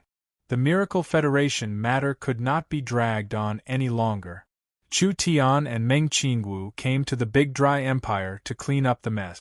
After Meng Qingwu's constant intervention and adjustments, 90% of the citizens and nobles had already accepted the fact that they were a part of the Miracle Federation. But no matter how clever Meng Qingwu's methods were, there would always be people who opposed it. These people were led by the nobles who had lost their benefits. These nobles didn't agree with the Miracle Federation, and through inciting their armies and citizens, they finally formed a resistance force. As for these opposing forces, Chu Tian's method of dealing with them was very simple. If he could buy them, he would buy them. If he couldn't buy them, he would scare them. If he couldn't scare them, he would beat them. If they couldn't be beaten, he would kill them. Miracle City's fighter planes were all sent to the Big Dry Empire's territory, and their deep space weapons were all aimed at the Big Dry Empire. Even if a rebel army appeared anywhere, it couldn't be hidden from Miracle City's eyes. Miracle City's deep space weapons and fast troops could eliminate them with lightning-fast speed. After around half a month, the Big Dry Empire's opposing forces had all quieted down. Miracle City didn't just eliminate the opposing forces in this half a month, they also cooperated with both sides of the Big Dry Empire to build transport towers in the 36 states of the Big Dry Empire in just half a month. Other than that, they used Miracle City's newly developed Heaven's Net warships to cover the entire empire. In just a few short days, the Big Dry Empire that had never come into contact with advanced technology suddenly felt the convenience of technology. This was just the beginning. In the future, when the transport towers appeared and the space warehouse became more powerful, Miracle Commerce's products would pour into it. The Empire's citizens would know how beneficial it was to join the Miracle Federation. The situation was already over. The opposing forces had no choice but to submit. Chu Tian and Meng Qingwu smoothly pacified the Big Dry Empire. Almost at the same time, the continent's central joint parliament was formed. In order to show the legitimacy of the Miracle Federation and to boost the momentum of the new joint parliament, Chu Tian used his status as Miracle City's city lord to submit an application to the joint parliament to form a federation. The establishment of the Miracle Federation was already an internal matter. The reason why Chu Tian did this was mainly to find a legal province for the Miracle Federation. This was because the joint parliament was formed by the powers of the various empires. If the joint parliament approved it, it meant the entire continent approved it. Then the Miracle Federation would be legitimate and there wouldn't be anyone who dared point fingers at them in the future. The joint parliament needed a heavyweight like the Miracle Federation to establish their credibility. Even Miracle City, who was at its peak, needed to submit an application to the joint parliament if they wanted to form a federation. Then what other power would dare go around the joint parliament? Both sides took what they needed. Chu Tian submitted an application and the joint parliament accepted it. Finally, after the parliament analyzed it, they voted to establish the federation. The joint parliament planned out the effective area of the Miracle Federation, which included the Forest Alliance, the Kingdom Alliance, the Underground Alliance, the West Sea Alliance, and the Big Dry Empire, a total of 5 regions. Each region would have a local government that would have ordinary administrative and security powers. The most important military power would be managed by Miracle City. The joint parliament signed a contract with the Miracle Federation. After the Miracle Federation was established, it would never expand, never invade, and never build a fortress. Other than that, it wouldn't send out a large army to attack other countries, etc. This was announced to the world through the joint parliament, and it would be notarized and supervised by the world. Meng Qingwu's mediation had a complete victory. The various empires couldn't do anything about the Miracle Federation at all. The Miracle Federation had appeared out of nowhere, and its strength far surpassed any of the empires on the continent. It would become the #1 superpower on the continent. But the Miracle Federation couldn't be established just because they wanted to. This was because miracle commerce had only developed in the Forest of Chaos for a few years. Strictly speaking, miracle commerce hadn't even fully grasped the Forest of Chaos yet. Before the Miracle Federation was established, there were still many neutral cities in the Forest of Chaos. They couldn't even deal with a trivial Forest of Chaos, and now they had to integrate 5 large regions. This was not something that could be done in a short period of time. But this was not the most important thing. The most important thing was that the Miracle Federation had been established, but they didn't have a proper leader. This was because the Miracle Federation was different from any country on the continent. This was not an empire, so the title of ruler was not suitable. This was because the leader of the Federation needed to manage several large regions and countless states, therefore this supreme position was named President. The President election could not be inherited or directly appointed. In order to create the best start, although they knew there was no suspense in the result, Miracle City still launched a presidential election for the entire Miracle Federation. Chapter 652. The Miracle Federation's first presidential election was about to begin. The candidates for the first presidential election were all people from the Forest Alliance, including Miracle City's City Lord Chu Tian, the Vice City Lord Meng Qingwu, Vivian, the Production and Resource Minister, the City Lord's wife Meng Yingying, as well as the Eternal Forest's Lancelot, the Dragon Lord Nidhogg, the Kingdom Alliance's Alliance Master Qin Bingyu, and others. The Big Dry Empire was a defeated country and a newcomer, so no one had the qualifications to run for president yet. The Miracle Federation's president could only be chosen from these candidates. Actually, for this kind of election, there was no suspense at all. But in order to establish the Federation's model, they had to follow the rules. Although the Miracle Alliance's internal members didn't care. But within the Miracle Federation, this matter still caused a large wave of discussion and uproar. Luo Yulian was the eldest princess of the Big Dry Empire's #1 subsidiary kingdom, the Heavenly Dragon Warring Kingdom. Actually, before the Big Dry Empire and Miracle City came into conflict, she had been paying attention to Miracle City like everyone else. The Big Dry Empire suffered defeat after defeat, making Luo Yulian feel an indescribable fear towards Miracle City. She didn't understand why the large Big Dry Empire would be beaten by a small power that appeared out of nowhere. Especially after learning that the Big Dry Emperor had been captured alive, Luo Yulian completely lost confidence in the empire.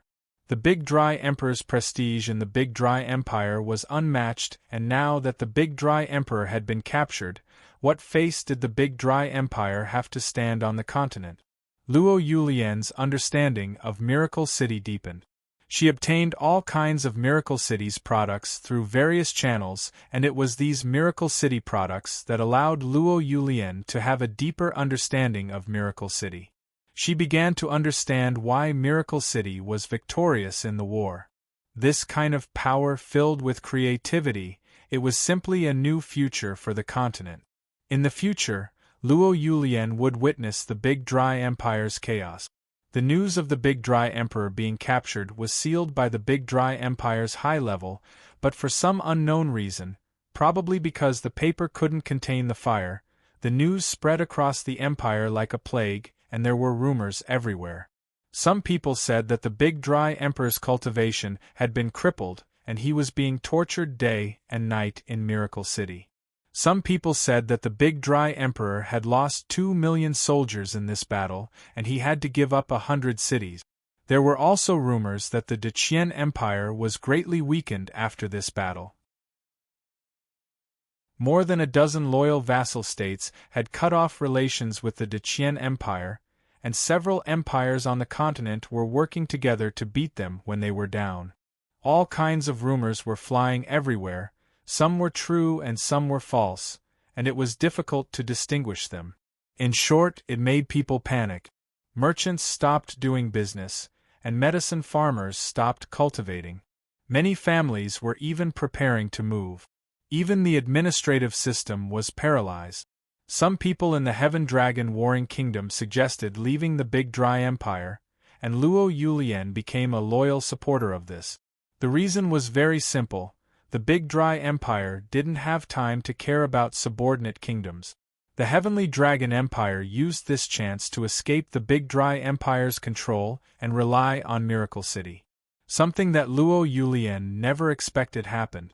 The Heavenly Dragon Empire had left the Big Dry Empire's control and was prepared to rely on other powers, when an important piece of news was sent over.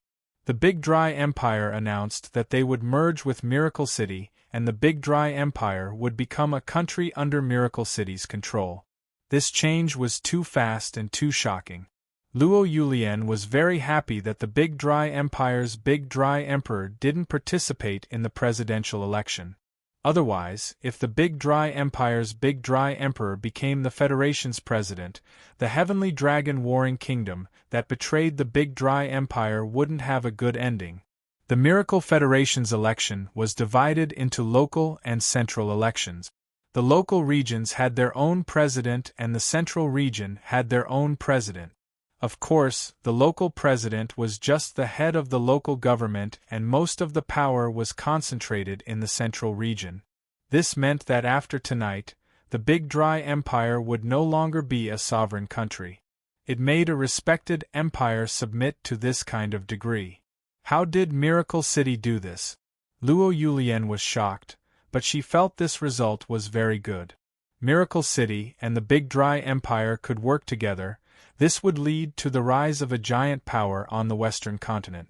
A warring kingdom like the Heavenly Dragon Warring Kingdom could become independent from now on, becoming a part of the Federation. They wouldn't need to live under the Big Dry Empire anymore. The Federation's presidential election was about to begin.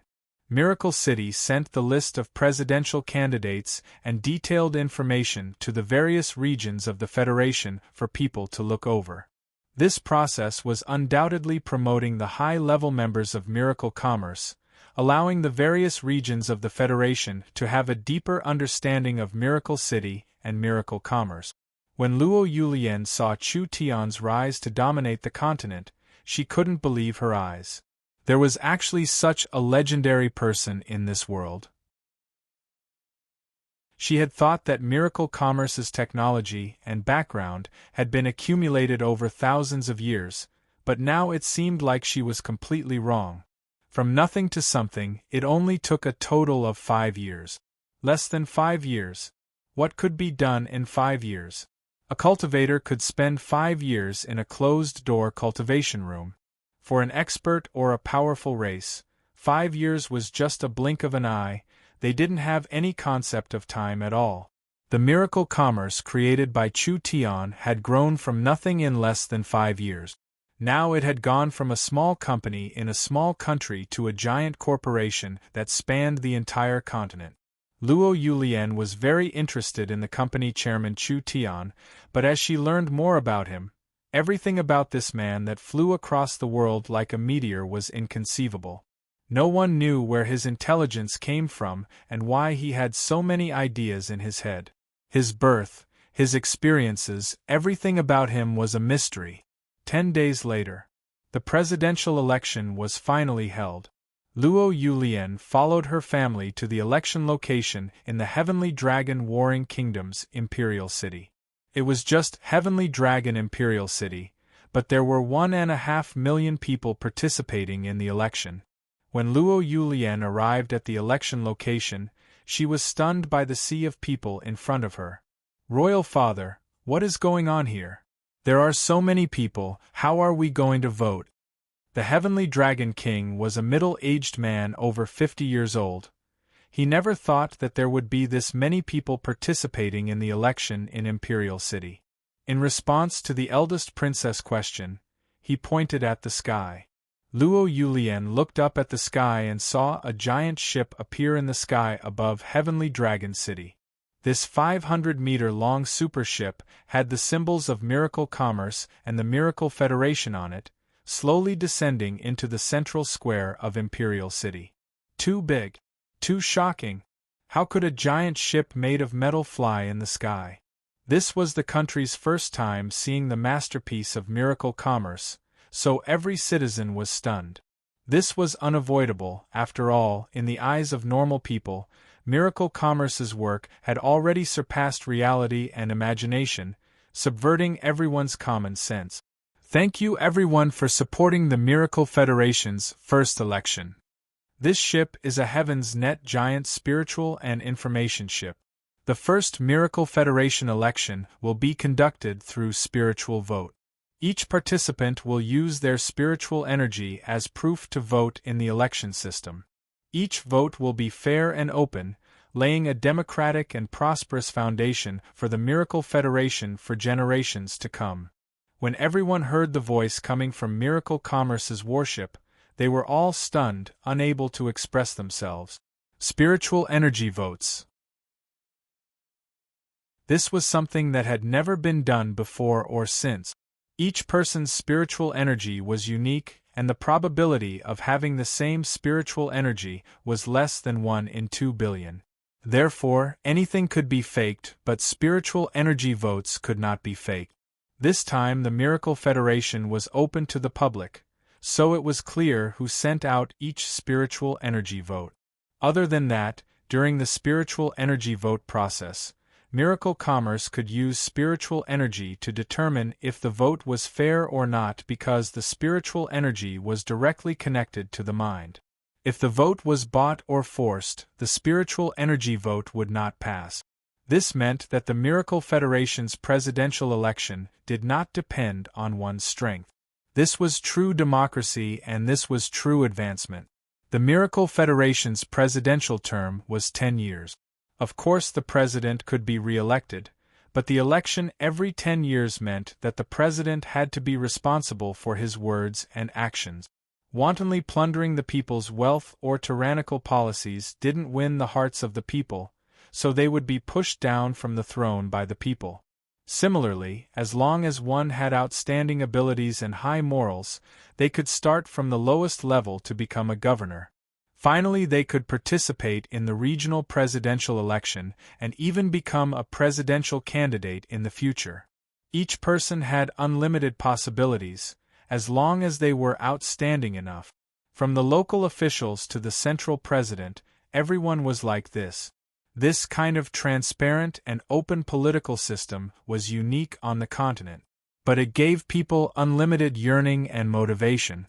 From now on, officials would no longer have the privilege of nobles. If they didn't do a good job, they could be pushed down by someone who coveted their position.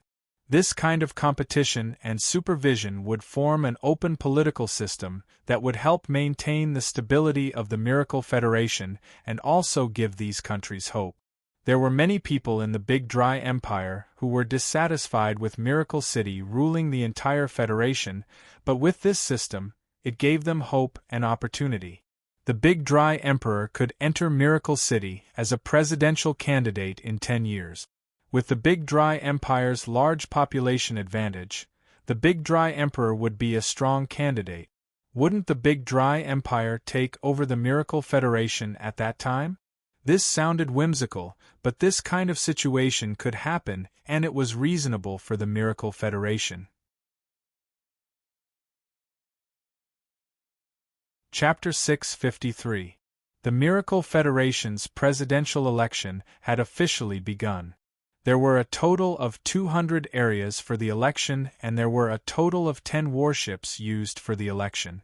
Each warship was responsible for 20 areas and each warship would stay for a day to collect votes, so it would take around 20 days in total.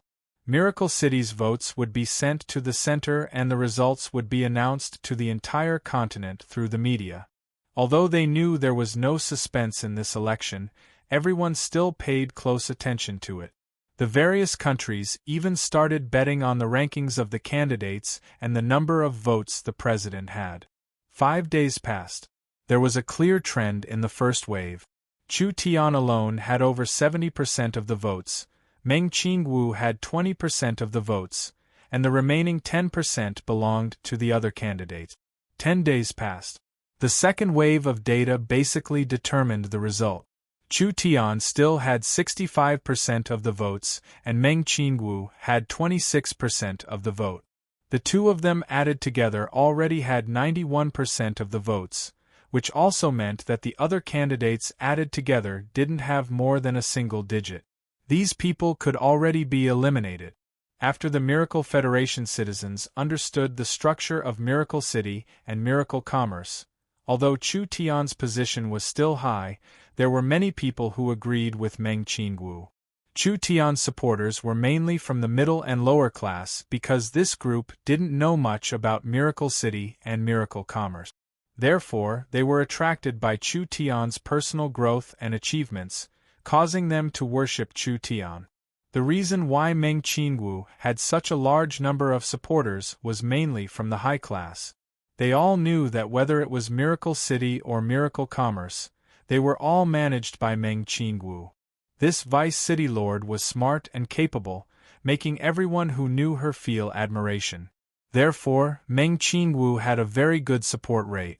Of course, actually whether it was Meng Qingwu or Chu Tian being the president, the meaning was the same. Chu Tian's influence on the continent far surpassed Meng Qingwu's in the hearts of the emperors.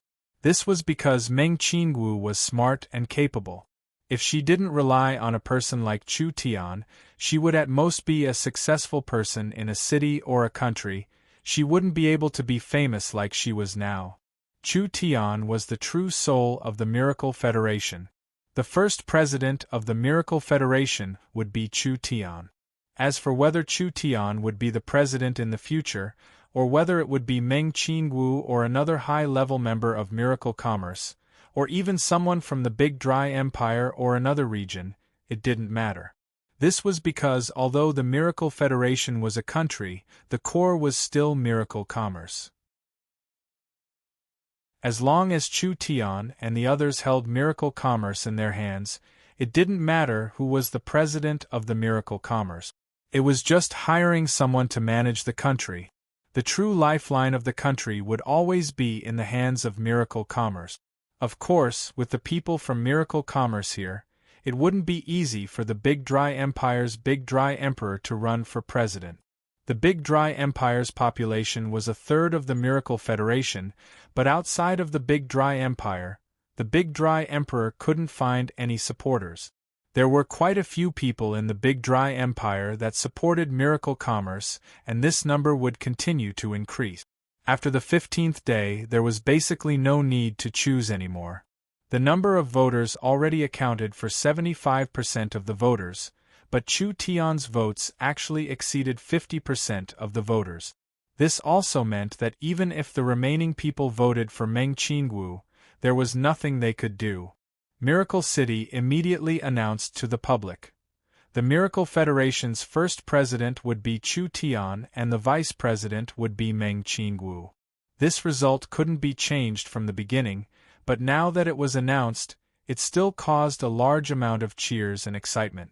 Congratulations to the president! Meng Yingying, Nangong Yun, Vivian, and the others all ran out to congratulate Chu Tian on becoming the president.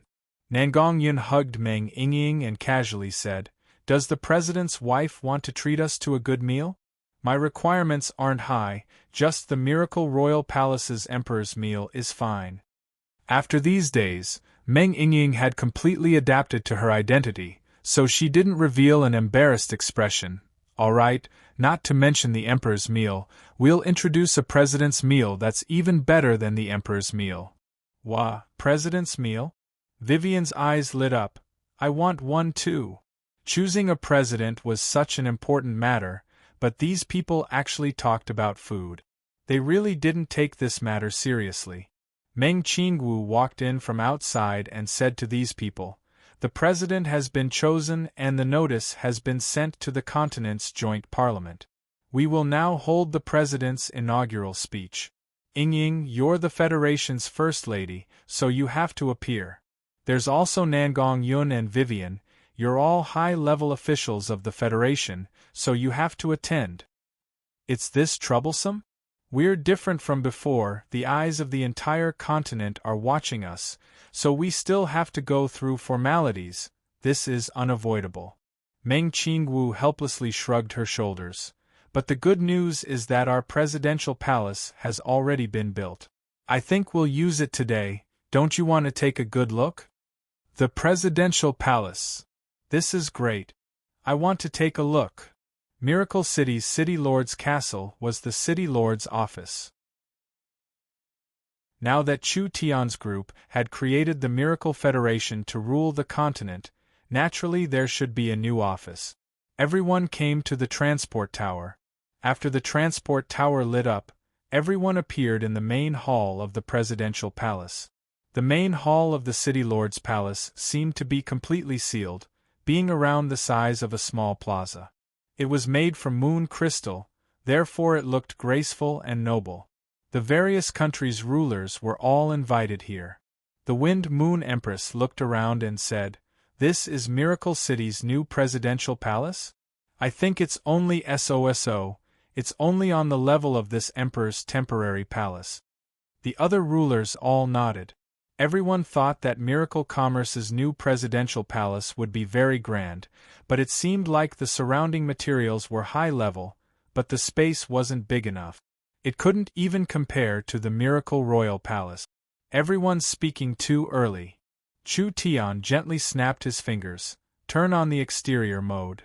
The super smart brain received Chu Tian's order and a glow appeared under everyone's feet. The floor quickly became transparent and a shocking scene appeared in front of everyone.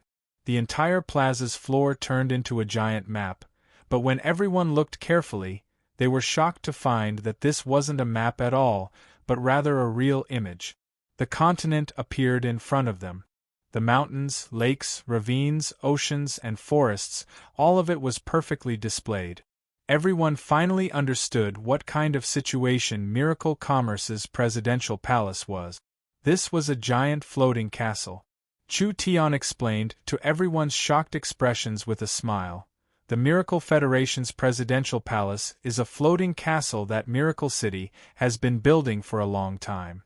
This castle is currently only a tenth complete, but it has a rich weapon system, energy system, and defense system. It can stay in the astral wind layer, and can also use rockets to charge out of the astral wind layer, entering outer space. Everyone was shocked. How on earth was such a castle built? Chu Tian continued to introduce it to everyone. This presidential palace has the most advanced technology on the continent, including transport technology, weapon technology, energy technology, and communication technology. Therefore it can become a permanent floating command center. The future president of the Federation will be able to control the entire Federation from here. This was just too shocking. The heart of the Federation was high in the sky. It could enter the astral wind layer at any time and even enter outer space. Even the strongest army on the continent wouldn't be able to destroy this castle. After all, even a giant dragon couldn't pass through the astral wind layer, so they couldn't do anything even if they had strength. People began to arrive at this time. Not only were there guests from the various countries, there were also the regional presidents of Miracle City and the Big Dry Emperor. When the Big Dry Emperor saw the Miracle Federation's presidential palace, he understood why he lost. But it was fine. Although he lost, he didn't lose everything. The Miracle Federation's strong potential was gradually being revealed.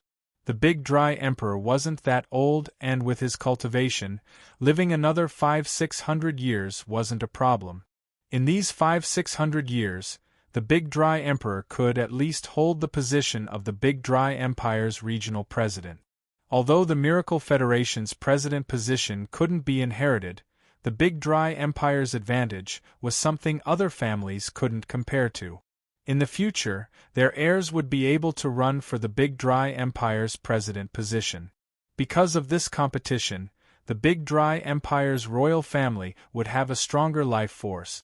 The Big Dry Emperor had already put down his complaints. He now had a bigger goal. In the next several hundred years, he decided to change his face and become a good president.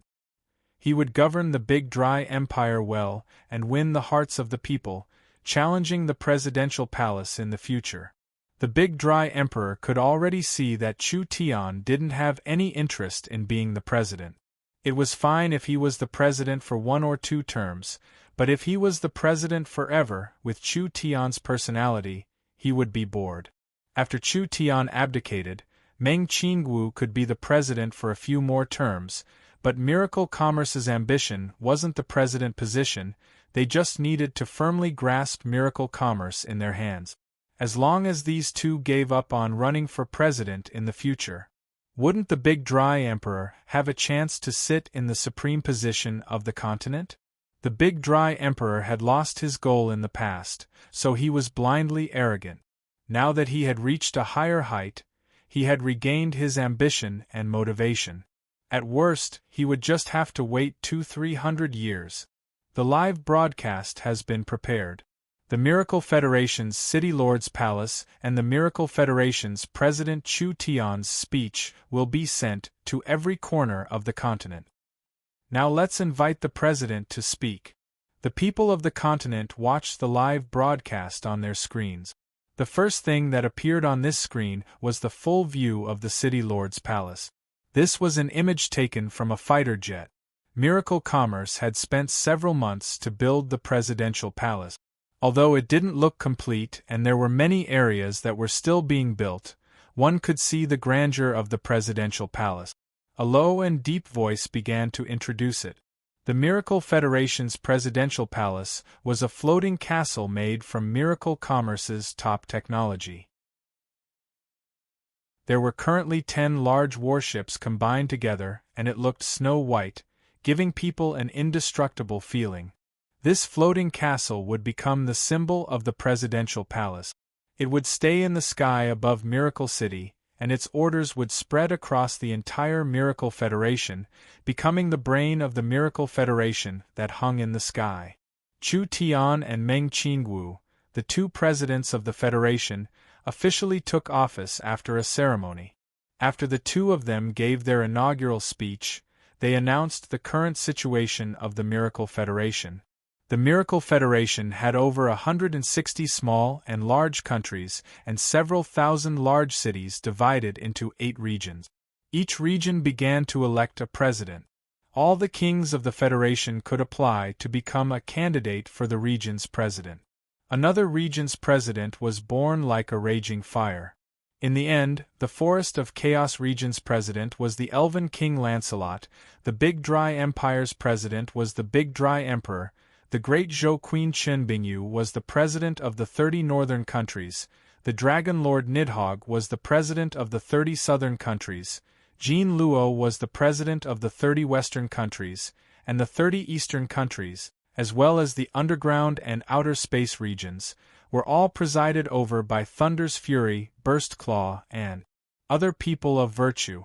The presidents of these regions came to the presidential palace, and each one represented their region to give their inaugural speech to the people of the continent. Meng Qingwu announced the Miracle Federation's administrative levels from low to high: city, state, member country, federal district, and Great Federation. The positions from low to high were City Lord, State Governor, King, Regional President, and Great Federation. From the prefectural governor level onwards, an election system was adopted to ensure that the entire country was fair and peaceful. In other words, from the Federation's president to the prefectural governor of a small country, everyone had to be elected through a spiritual popular election. This kind of system was unique on the continent. The Miracle Federation was not just a unique miracle state on the continent, it was also the most free and democratic region on the continent. This kind of mind made the rulers of the continent admire and feel assured at the same time. Since there was no inheritance, As long as one was a citizen of the Federation, they could run for president. This could only mean that the Miracle Federation and Chu Tian did not have any ambitions to swallow the continent, or at least they did not have too big of an ambition. Of course, for a giant like the Miracle Federation, it was not something that could be established in just a few short months. The various countries and powers needed to unite and work together. When the presidential palace's speech ended and everyone was about to put in more effort into their work, Miracle City and even the Forest of Chaos were suddenly shaken. Although it was not strong, it spread across a wide area and lasted for a long time, allowing everyone to deeply feel the power that was exploding from underground. Chapter 654. What happened? Chu Tian was attending an event, but he had to hurry back when he heard that something had happened. Meng Qingwu had a serious expression as she showed some images and data to Chu Tian. The specific situation isn't clear right now, but we have information from the Purgatory world. It's said that the Purgatory world suddenly erupted with a disaster that killed at least 10 million Purgatory world beings. The Purgatory world mines we developed with the other empires have all been destroyed, so the situation underground is very serious. What? Causing the deaths of millions of Purgatory world creatures. The other people from Miracle Commerce were stunned. What did 10 million mean? The Purgatory world was very far from the surface, but even the surface could feel the Purgatory world shaking. Only the heavens knew what had happened in the Purgatory world just now. The Purgatory world was a subsidiary of Miracle City and was now the Miracle Federation's main area. The Purgatory world's president was Meiji, and now that such a large matter had happened in the Purgatory world, it wasn't just the Miracle Federation that suffered losses. This was because Miracle City had already opened the Purgatory world to the first Miracle Summit, allowing people from various countries to mine. Now that there was a disaster in the Purgatory world, other than Miracle Commerce and the Purgatory world suffering losses, the other countries on the continent, especially the 6 countries that had a deep relationship with Miracle City, all suffered large casualties because of this matter. Chu Tian, what's going on? I received an urgent report that the Purgatory world exploded. What happened? What if the Purgatory world destroys our production? The Purgatory world materials are a very important strategic resource for us, and we need them to produce the miracle helmets. This will seriously affect our production speed. True enough. Negan had just been in trouble. Chu Tian's communicator rang non-stop. The emperors all wanted an explanation. Everyone suffered heavy losses in the Purgatory world, so these people could only find Chu Tian for an explanation. Who told the Purgatory world to be developed by Chu Tian? Since it was Chu Tian's territory, they had to blame Chu Tian. Chu Tian said to everyone, I don't know the exact situation right now, but President Purgatory has just returned to investigate. It's said that the Purgatory world's Devil's Gate ruins exploded because of a change. The Burning Heaven Emperor said angrily, just what is going on? Why did it explode all of a sudden? The mine we built in the Purgatory world with great difficulty has been destroyed. The Wild Beast Emperor was also very dissatisfied with this incident. President Chu Tian, I know that you have been very busy recently, but this matter must be investigated clearly, whether it is a man-made disaster or a natural disaster. The others expressed their agreement. This matter might not be that simple. Chu Tian had already guessed the reason, but regarding this matter, Chu Tian didn't dare make any wild assumptions, so he said to everyone, I'm afraid I have to ask everyone to come with me to the Purgatory world. There was no other way. He had to go to the Purgatory world. It was a good thing the 6 emperors had transport towers in their palaces and residences, so although they were going to the Purgatory world, it was no different from going to their back garden. Chu Tian invited everyone to gather at Darkness City's transport tower. 5 minutes later, Chu Tian and the 6 emperors arrived at Darkness City's transport tower. They once again sighed at Miracle City's technology. Without this transport tower, they didn't know how much effort it would take to go to the Purgatory world. When they arrived in the Purgatory world, they immediately found that the Purgatory world was a bit different from before. The flames above their heads were much dimmer, turning into a strange green. This also made the Purgatory world's light dim, and there was a kind of cold and evil aura in the air. The Dragon Elder said in a low voice, "Such a strong evil energy." The Wind Moon Empress nodded in agreement. "This feeling has never been felt before, it seems like something big has happened." A succubus quickly rushed over. It was Meiji who was in charge of managing the Purgatory world for Miracle City. "We have already investigated it. The reason for this incident was a large-scale eruption of energy from the Devil's Gate. Now there is no life within 1,000 miles of the Devil's Gate, but we still haven't found out why this happened." Understood. You can leave first. Chu Tian guessed that it was the Devil's Gate, and without saying anything else, his eyes turned white and a powerful spatial energy was released, instantly covering the 6 emperors. Everyone appeared outside the Devil's Gate area in a flash. President Chu Tian's strength has increased by quite a bit. That's right. There aren't many people on the continent that can compare to his spatial abilities. Chu Tian said with tightly knit brows. Now isn't the time to worry about this, look in front of you. When everyone looked forward, they were all dumbfounded. Their vision was filled with darkness, and the ground seemed to have been crystallized. From the mountain peaks to the ground, everything had turned into black crystals. These crystals were like ice cubes that emitted cold air, and they were constantly emitting black steam, giving off an extremely strange feeling. The Netherworld Sea's Nether King said in a low voice, "A power that can crystallize everything within 1,000 miles, this already surpasses our limits. Accurately speaking, it surpasses the limit of our world. This matter is definitely not simple." Spatial eyes. Chu Tian used a special technique and his vision could be seen from any angle. He could see the Devil's Gate in the distance releasing light.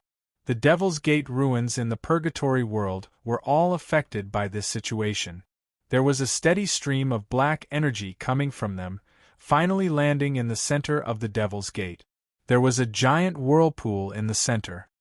"That's right, it's the Abyss Gate." Chu Tian took back his vision and gave a sigh. If the Purgatory world's Devil's Gate is connected, then it will have an effect. For example, it will form an incomparably large array in front of us. It will suck in enough energy from the abyss and then open a passage from the inside to the outside. This is far more effective than an outsider breaking in from the outside. Time and space were being twisted. From the center of the dark and twisted whirlpool, there was a kind of evil energy constantly seeping out. That's right, the source was here. Chu Tian looked at the Devil's Gate array and felt that the situation was very bad. This was because the feeling coming from the center of the array was a kind of evil and sinister abyss aura. With this kind of aura coming out, there was only one problem. The Abyss Gate was about to be opened. The Wild Beast Emperor didn't understand. "What are you saying? What is going on?" "You're saying." The Nether King was very knowledgeable and his body slightly trembled. This was a very human-like movement. "This energy is pouring into the center to open a passage to the other plane?" Chu Tian said with a nod. "It's not wrong to think like this." The Burning Heaven Emperor's eyes popped out. "You're saying that through this gate, we can go to another world?" This idea was too optimistic. Chu Tian looked back at the continent's history, and he clearly remembered that when the Abyss Gate opened, it had already been 7,000–8,000 years since humanity's source energy technology had been developed. The continent had over 100,000 warships, and there were hundreds or even thousands of advanced weapons compared to now. He was in a rush to open the Abyss Gate, but it shouldn't be this fast. This was clearly not a normal phenomenon. Could it be that because of the destruction of the Devil's Gate ruins, The abyss had appeared on the continent ahead of time? Chu Tian was very clear on how terrifying the abyss world was. If the continent faced the abyss in its current state, it would be destroyed in an instant. They had to give Chu Tian at least 20 years to develop before he had the confidence to fight the abyss. If the abyss gate was opened too early, it would be a disaster for the entire continent. The situation here is more serious than we imagined. Chu Tian looked around at the 6 emperors and said, "Just the 6 of us can't deal with the situation here. We need to find everyone above the 6th heaven domain layer." Everyone? That's right, everyone, the more the better. The only thing Chu Tian was glad about was that he found it in time. If it was 3-5 days later and the abyss gate was opened, the result would have been completely different. The continent's civilization and countries didn't seem weak, but if they were taken to the abyss, they wouldn't be able to survive for more than a few years. These people didn't know how terrifying the planar passage was. Which of these emperors weren't geniuses? But why did everyone's cultivation stop at the peak 9th heaven domain layer? This was because the strongest power was restricted by the laws. Otherwise, once an expert surpassing the heaven domain realm was born, the world would lack a sense of security, and anyone would be able to use their special abilities. Chu Tian knew the value of the planar passage, but this value could only be reflected in the planar passage. If they opened the planar passage now, it was no different from seeking death. Chu Tian didn't want the foundation that Xing Xing had painstakingly built to be destroyed overnight. Chapter 655. Now that Chu Tian's influence on the continent was unprecedented, with Chu Tian's words, the various countries had to pay attention to it. The 19 Emperor-level characters were sent to Darkness City. Other than the 19 Emperor-level characters, there were also 120 peak experts in the 6th heaven domain layer and above. This was the first time these people came to the Purgatory world, so they were stunned by the scene in the Purgatory world. They were especially shocked by the demonic aura that filled this place. This dark energy was so strong that it actually crystallized an area of 1,000 miles. This was a calamity that none of the recent natural disasters on the continent could compare to. This problem is very serious. It's not something a single person can solve. Remember, this matter is not small, it concerns the life and death of the entire continent. So, at this time we have to work together.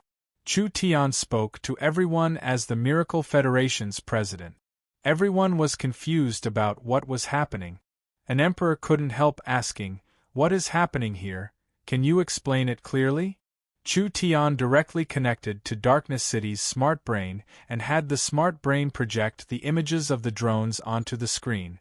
Everyone could clearly see that the area the drones had scanned was a world of black crystals.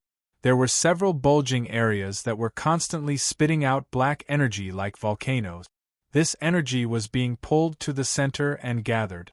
None of the people present were ordinary people.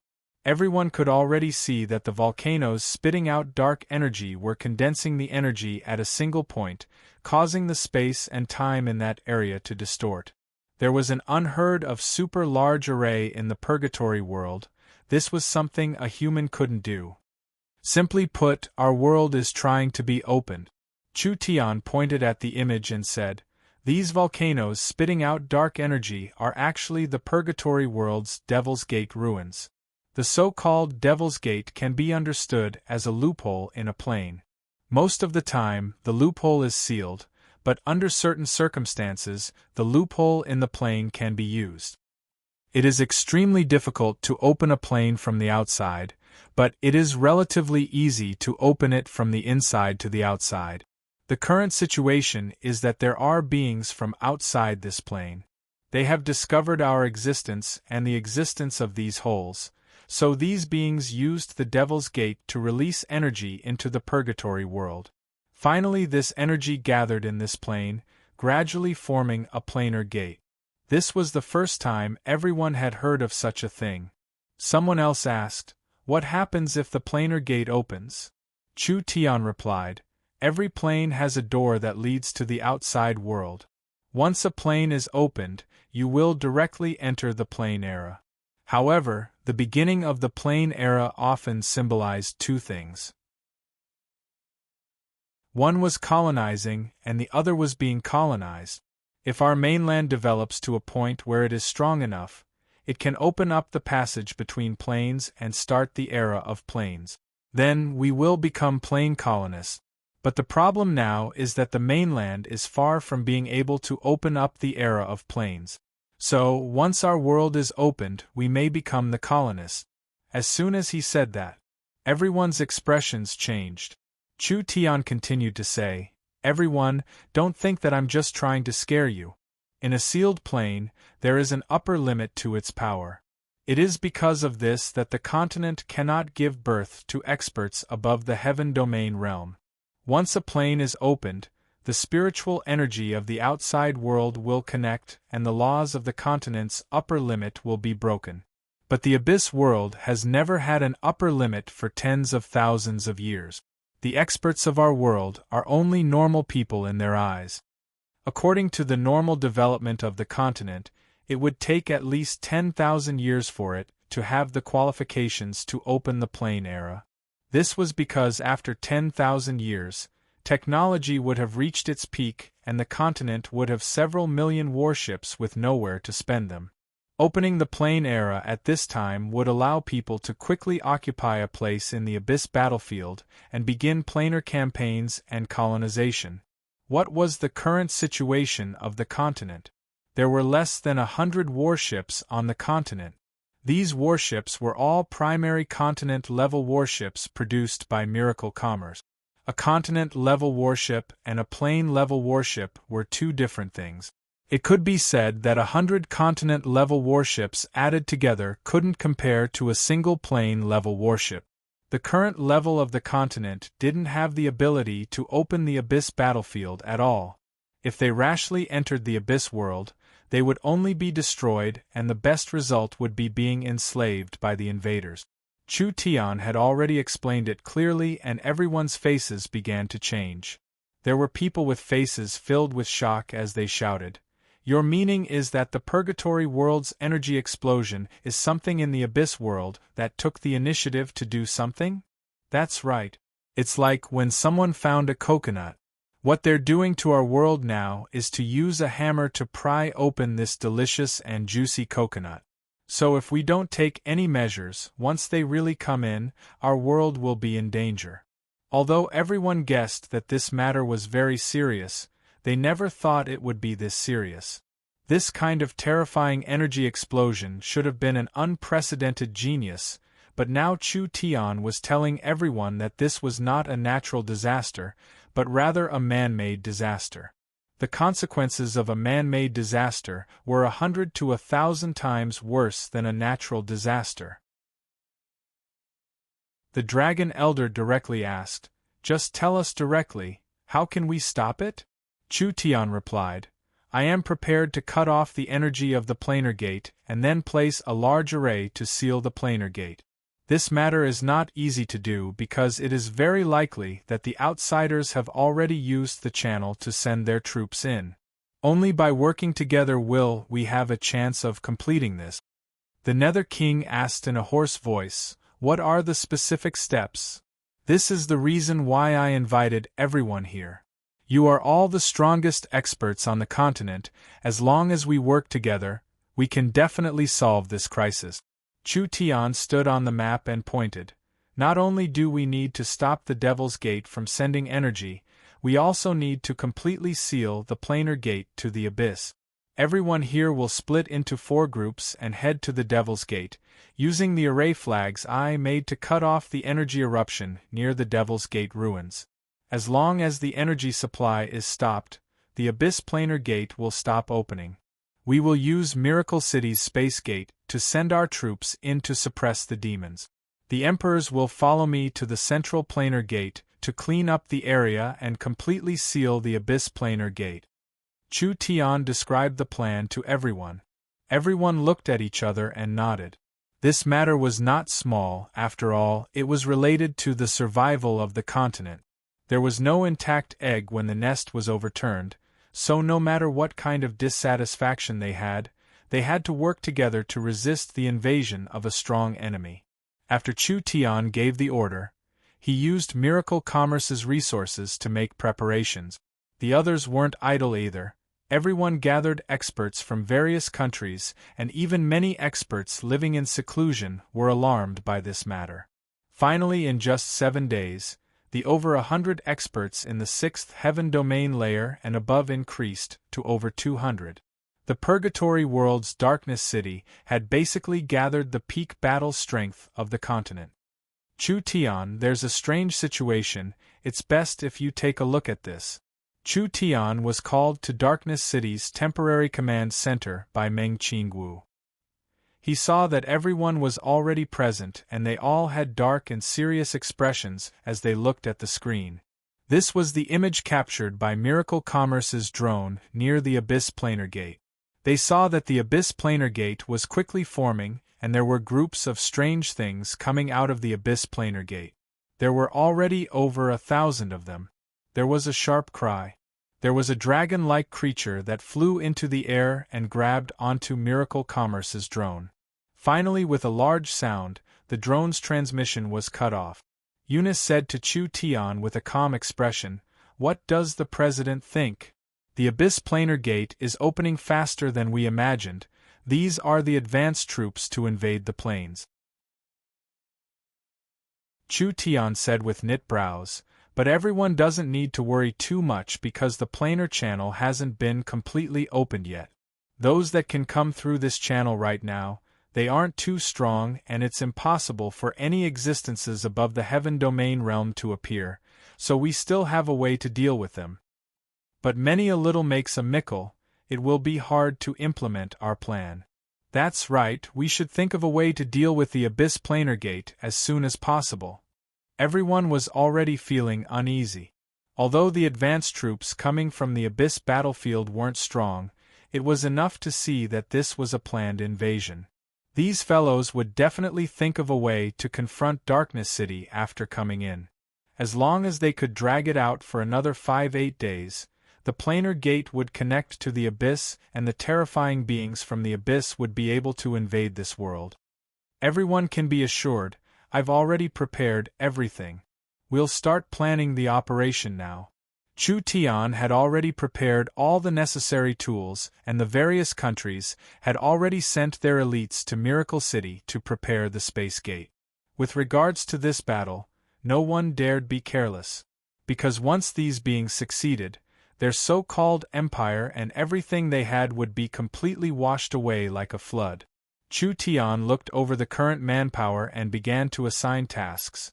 "We have a total of 260 cultivators in the 6th heaven domain layer, and these 260 people will be divided into 4 teams. Prepare yourselves and appear near the 4 energy volcanoes at the same time to activate the array I made. Remember to seal them at the same time. As long as the energy volcanoes are sealed, the Abyss Planar Gate will stop expanding, but it won't disappear. We will charge in at this time and destroy it, completely stopping the Abyss from invading." "Alright. We'll do it like this."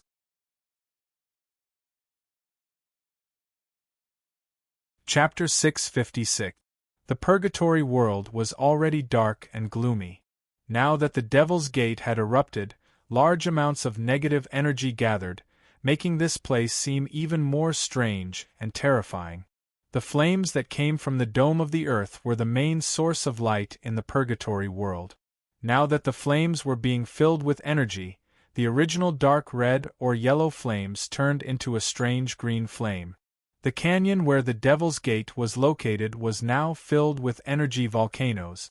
Countless streams of black energy flowed out like a waterfall, constantly spilling out of the volcanoes. Hong, hong, hong. The ear-piercing screams were like 10,000 beasts charging. "This is the energy volcano?" Lancelot looked at the scene in front of him in shock. Even he found it hard to suppress his heart palpitations. Just how strong was the energy released to form this kind of might? The energy spewing out from the volcano could destroy an entire city every second. How strong was the energy released after so many days? If it was released, it would be enough to cause a world-shaking disaster. Now that it was gathered to open the abyss gate, it could be seen just how terrifying the abyss was. The array flags have been placed. Lancelot looked around. Although the energy volcano was very large and the surrounding energy was very dense, it was impossible to see where everyone was with the naked eye, and it was impossible to communicate in this noisy environment, but it was possible to use divine sense. Lancelot's divine sense was connected to several experts in the 6th heaven domain layer and above. Now everyone was scattered around the energy volcano, and there was a giant flag in front of each person. This flag was made from the blood of demons and gods as an array flag. The energy volcano was a kind of barrier. As long as they could find a way to suppress it, then it wouldn't pose a threat. With the array flags personally refined by Chu Tian and all these peak experts present, there shouldn't be any problems. After all, they had discovered this in time. It was fortunate that Miracle City had the transport array and communication system, otherwise even if someone discovered this danger, they wouldn't be able to enter the purgatory world in time and could only watch as the continent fell into a calamity. Everyone, please calm down. Remember, we must wait until the other 3 sealing grounds are ready before we can make our move. President Chu Tian said that the 4 energy volcanoes are connected to each other, so we have to seal them together. Otherwise, if we seal 1 or 2 of them, the others will be a bit slower. Then the energy of the sealed volcano will erupt from the other 3 volcanoes, strengthening the other 3 volcanoes. This will make it harder to deal with them. Lancelot used his divine sense to transmit his thoughts to everyone and repeated what Chu Tian had told them. Everyone had a serious expression on their faces. They were all top experts of the continent, but now they had no choice but to admire Chu Tian. Chu Tian was indeed the most outstanding genius of the continent in tens of thousands of years. If it wasn't for Chu Tian's early discovery of this crisis and his suggestion to resolve it, who knows what would have happened. They waited for about 10 minutes. Meng Qingwu used the communication device to speak to Lancelot and the people in charge of the other 3 sealing points. Attention, attention, everyone is ready. The countdown begins now. 10, 9, 8, 7, 2, 1. Begin the seal. Lancelot suddenly released his divine sense. Start the large array. Dozens of experts held onto the array flags and used their essence force in a steady flow. After these flags were planted in the ground, they moved without any wind and released a powerful energy. A violent and turbulent wave was released from the flags, and the ground was instantly covered in spiderweb-like patterns. These patterns connected with each other and finally formed a huge circular array that covered the entire volcano. The energy erupting from the volcano suddenly shrank by half. Several dozen 6th heaven domain layer experts and above were responsible for the array, and there were over 100 heaven domain experts nearby responsible for replenishing the energy. It could be imagined how strong this super sealing array was. Countless array patterns and runes covered the volcano, finally forming a floating source energy array at the mouth of the volcano, forcefully sealing the mouth of the volcano. They were about to succeed. Chu Tian and the other emperors stood 30-40 miles away from the abyss gate. The surging energy in the sky quickly weakened, and the energy of the abyssal planar gate in front of them was also rapidly weakening. When the thick black clouds dissipated, everyone saw the creatures surrounding the abyssal planar gate. These creatures all looked like abyss demons. Some looked like octopuses, some looked like insects. In short, they were all very strange. These creatures were obviously highly intelligent creatures with a technological civilization, because there were a few small spaceships above their heads. Of course, these airships and battleships were completely different from the ones Miracle Commerce made. Each one was shaped like a ball, ranging from several dozen meters to over 100 meters. The surface was covered in a fungus that slowly moved. This was not a man-made product at all, rather it was a natural monster, but it was these abyssal life forms that were released. These strange things came from the demons of the Abyss battlefield? The Abyss demons had already found the problem, and they all let out restless and angry roars, using the language of the Abyss. Several hairy ball-shaped spaceships activated at the same time, preparing to attack in all directions. They had clearly realized that the energy to open the Abyss gate was weakening, so they were thinking of a way to stop this. Chu Tian quickly said, "Young miss, it's about time. Open the space gate." "All right, the spatial coordinates have been determined. The nearby energy is dissipating and the spatial interference is within range." Meng Qingwu's voice came from the communication device, currently opening the space gate. Just as the abyssal creatures were about to attack, they suddenly felt a strong fluctuation in space, and a radiant space gate suddenly appeared in their field of vision. Roar, roar. These abyssal creatures roared in anger when they saw this, and instantly began to surge like a tide. Flames, lightning, balls of darkness, and all kinds of dazzling attacks emerged from this army, raining down in a frenzy. They clearly wanted to destroy the spatial portal before it was fully formed. Protect the space gate. There was no need for Chu Tian to do this at all. The 10 emperors all flew into the air to block the space gate. Their source spirits were released, and they joined hands to create a giant barrier, using the strength of 10 people to block the dense wave of attack. The space gate gradually became clear. Even if it only took another minute or two for it to form. The attacks released by these abyss demons were becoming stronger and stronger. Those flying machines that looked like hairy ball also began to show their effect. Beams of destructive light shot out, creating large cracks in the barrier. Even with the strength of 10 emperors, it was hard for them to block it. At this time, there were several flying demons quickly approaching. Their mouths were filled with surging energy, looking like they wanted to destroy the space gate before it formed. Cut! At this critical moment, an emperor flew out from the ground and released his source spirit, which was tens of thousands of different swords.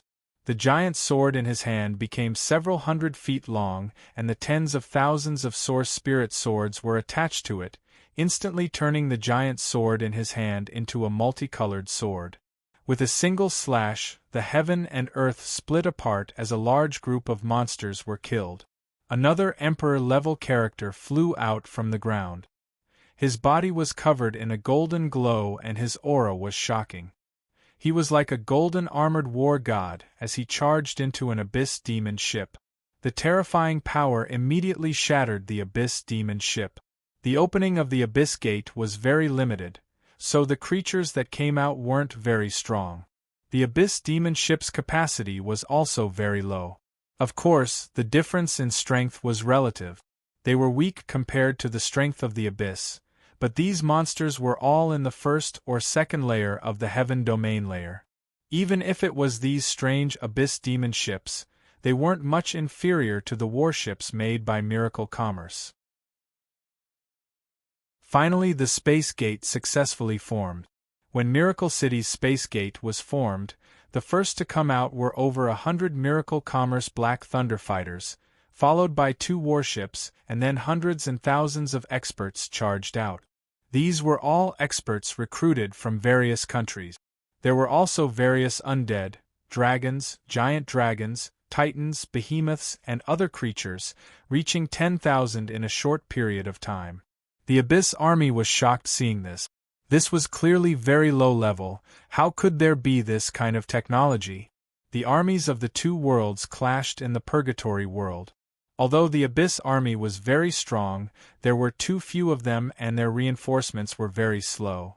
Miracle City had an endless stream of top-level soldiers coming through the space gate, so the Abyss army was quickly suppressed. Chu Tian used his divine sense to communicate with the other emperors. "Everyone, don't waste time, immediately close the Abyss gate with me." "Alright." The emperors all flew into the air, surrounding the Abyss gate. The Abyssal gate was actually a planar passage that was torn open. It was actually very simple to close the Abyssal gate. As long as the energy that maintained the Abyssal gate was destroyed, the abyssal gate would lose its balance, and the planar law would automatically restore the spacetime that was supported by stealth. Everyone attacked the abyss gate together. The 19 emperors released their source spirits at the same time. This could be said to be the strongest attack the continent had seen in tens of thousands of years. The terrifying attacks all flew at the abyss gate at the same time. If this attack could hit the abyss gate, it would definitely be able to disrupt it. Who would have thought that when everyone's attacks were about to hit the abyss gate, there would be an angry roar coming from the abyss gate. An octopus-like tentacle fiercely stretched out from the space-time crack. It was 2,000 feet long and 40 to 50 meters thick. Its surface was covered with tens of thousands of eyeballs. This was clearly a part of the body of a terrifying abyssal great demon. Chu Tian's expression changed. "This is bad, quickly dodge." This giant tentacle stood up like a dangerous snake, and the eyes on it lit up at the same time. Tens of thousands of beams of death light shot out in all directions, instantly forming a terrifying death net in the purgatory world. A small mountain in the distance was hit by a beam of light, and the entire peak was turned to dust. It could be imagined how strong these beams of light were. As long as any living being was hit by these beams of light, there was no way they could escape.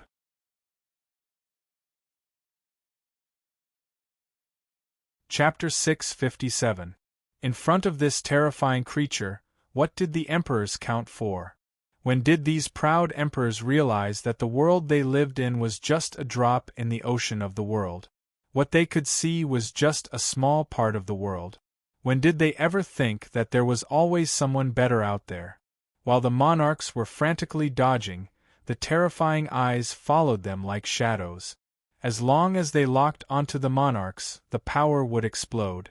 First, they would release mental and soul attacks to slow down the monarch.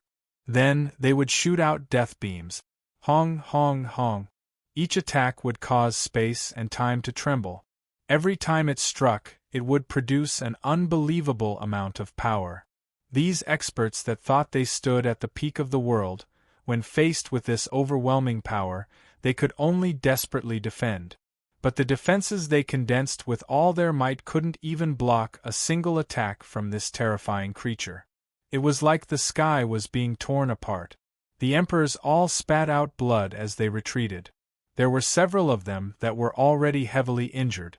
Without the emperors blocking the front, countless beams of death continued to shoot behind them. The sky collapsed and the universe was torn apart. There were even cracks in the space all around. Miracle City's reinforcements were swept by hundreds of beams of light, and a third of them were instantly destroyed. The powerful warships didn't even have time to show their might. A thick beam of light that wasn't dazzling fell on it. It collapsed on its own. This several hundred-meter-long giant was shattered into particles that were hard to see with the naked eye. It completely disappeared into the air, like it had never appeared. At this moment, a sword-wielding monarch roared angrily. The huge sword in his hands turned into 100 meters long, and countless sword souls appeared on it. Each of them condensed an extremely sharp might, and they slashed at the tentacle with a momentum that could split the heavens and split the earth, seas, and mountains. In the end, when the tentacle faced the Emperor's attack, not only did it not dodge or defend, it even took the initiative to attack. The eyes on the surface of the tentacle disappeared, turning into Abyss Curse runes. When the arm covered in deep purple Abyss Curse runes touched the sword glow, everyone heard the sound of glass shattering. Actually, it wasn't glass that shattered, rather it was space itself. Those elites with cultivations lower than the Heaven Domain realm were shaken, and they all spat out blood. The giant sword in the Emperor's hand shattered, and he also spat out a large mouthful of blood into the sky. He was sent flying like a rocket, and it seemed like he had completely lost his battle strength. This Emperor was called the Sacred Sword Emperor, the number 1 sword cultivator on the continent. This sword cultivator was known for his fierce attack. An expert that could cultivate to the Emperor level, it was something that could only be achieved with countless fortuitous encounters and powerful talents. This great emperor's attack power was enough to rank in the top 3 in the entire continent, and not necessarily the third. Such a powerful existence couldn't even leave a scratch on the tentacle. Instead, he was sent flying by a single strike from the tentacle. This several hundred-meter-long tentacle covered in purple and black runes was raised high into the air before slamming into the ground. The ground in a several dozen-mile radius shattered and a terrifying shockwave spread several hundred meters. Miracle City's reinforcements were all sent flying and the space gate was destroyed by the giant impact. A shockwave even passed through the space gate into Miracle City, instantly destroying several dozen buildings and shattering 4 or 5 mountain peaks. All of Miracle City was violently shaken, and it didn't recover for several minutes. The emperors were all heavily injured. When they saw the huge crater with a diameter of dozens of miles, the cracked ground, and the mountain of corpses, everyone was deeply shocked and shocked. They were all proud of standing at the peak of the world, fighting for a small piece of land and almost falling out with Miracle City for a position on the continent. Now the cruel truth was in front of them. What kind of creature was this? Its main body didn't come in at all, just relying on a single tentacle to suppress all the experts on the continent. Too terrifying. Too strong. This strength wasn't on the same level at all. If this creature appeared on the continent, perhaps there was nothing in the world that could defeat it. Even if it was just a single tentacle, it was enough to make people feel shock and despair. After this tentacle released this shocking attack, it didn't continue attacking. It was probably in the eyes of this creature that these fellows weren't worth wasting time on. The tentacle stood up high again, and the 200-meter-long length drilled into the ground. The runes on its surface lit up and a power that could tear apart the earth spread in all directions. Wherever it went, mountains crumbled and the earth cracked. The several dozen miles of earth was torn apart in the blink of an eye, and the terrifying wave of energy continued to move forward. The Wind Moon Empress held her chest as she shouted with a pale face, "What does it want to do? This is bad." The dragon elder that had lived for tens of thousands of years revealed a look of fear and shock. It wants to destroy the energy volcano seal and continue to open the Abyss Gate. Because the Abyss Gate was too small, the monster couldn't come in completely. If the energy volcano seal was destroyed and the Abyss Gate was opened a bit bigger, even if 2 or 3 tentacles could come in, it would be invincible in this world. No matter how many people came, it wouldn't be afraid. Stop it! The emperors had already thrown away all distracting thoughts at this moment. In order to stop this monster from destroying the energy volcano seal, they had to use secret techniques that burned their essence, blood, life, and even their souls. Using their cultivation and lifespan as the price, they could increase their cultivation several times in a short period of time. This was something that couldn't be helped. If this terrifying creature invaded the world, the continent would be finished.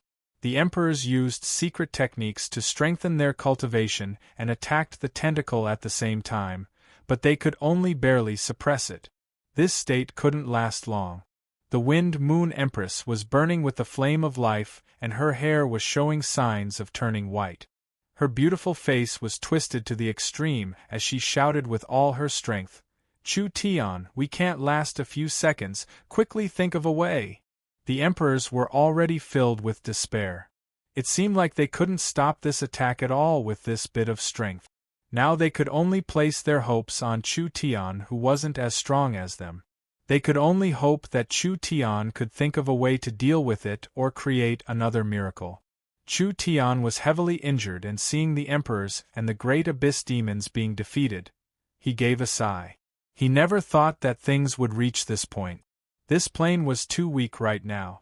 If the plane era opened tens of thousands of years early, the consequences would be unimaginable. It was all because of Chu Tian's activities in the Purgatory World that caused the Purgatory World's seal to loosen.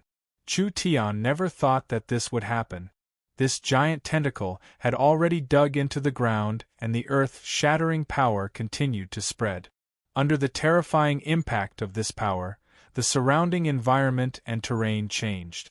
The flat plains turned into large canyons, the towering mountains collapsed into ruins, and the energy volcano seals were almost destroyed in an instant. I don't care who you are, since Father is in this plane, don't even think of touching an inch of it. Scram back to where you came from.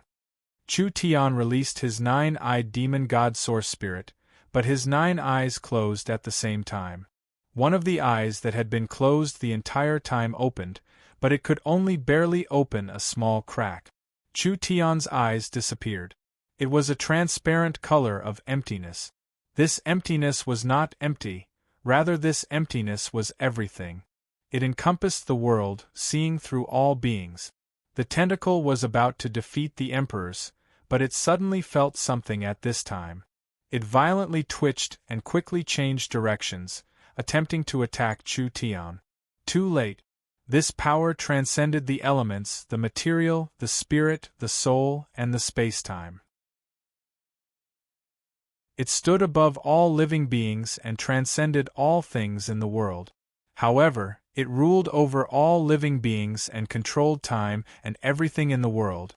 It was a power that truly transcended everything. Even someone as strong as a god couldn't resist it. Chu Tian's target was not the great abyss demon's tentacle, rather he used the power of destiny to forcefully close the abyss gate. A painful howl came from the tentacle, and when the space gate closed, the terrifying tentacle couldn't retreat at all, so it was cut in half. Chu Tian fell from the sky. He had already fainted. There were only a few survivors left. Everyone looked at the ground covered in wounds and were stunned for a long time, not coming back to their senses. The losses in this battle were too large. There were at least 100 Heaven Domain experts that had died, and the 19 emperors that participated in the battle were all heavily injured. Moreover, their injuries were quite serious. Quickly! Seal this gate. The emperors worked together to seal the position of the gate of the abyss once again to prevent it from being opened again. This sudden battle was finally over, but the price paid was a little too heavy. Countless experts from various countries died, and the armies were almost completely wiped out. More than 10 emperors were seriously injured, and it would be difficult for them to recover in the next 10 years. You're tuning in to the Phoenix Knights YouTube channel. Don't forget to subscribe and join us on this journey to catch the most captivating stories.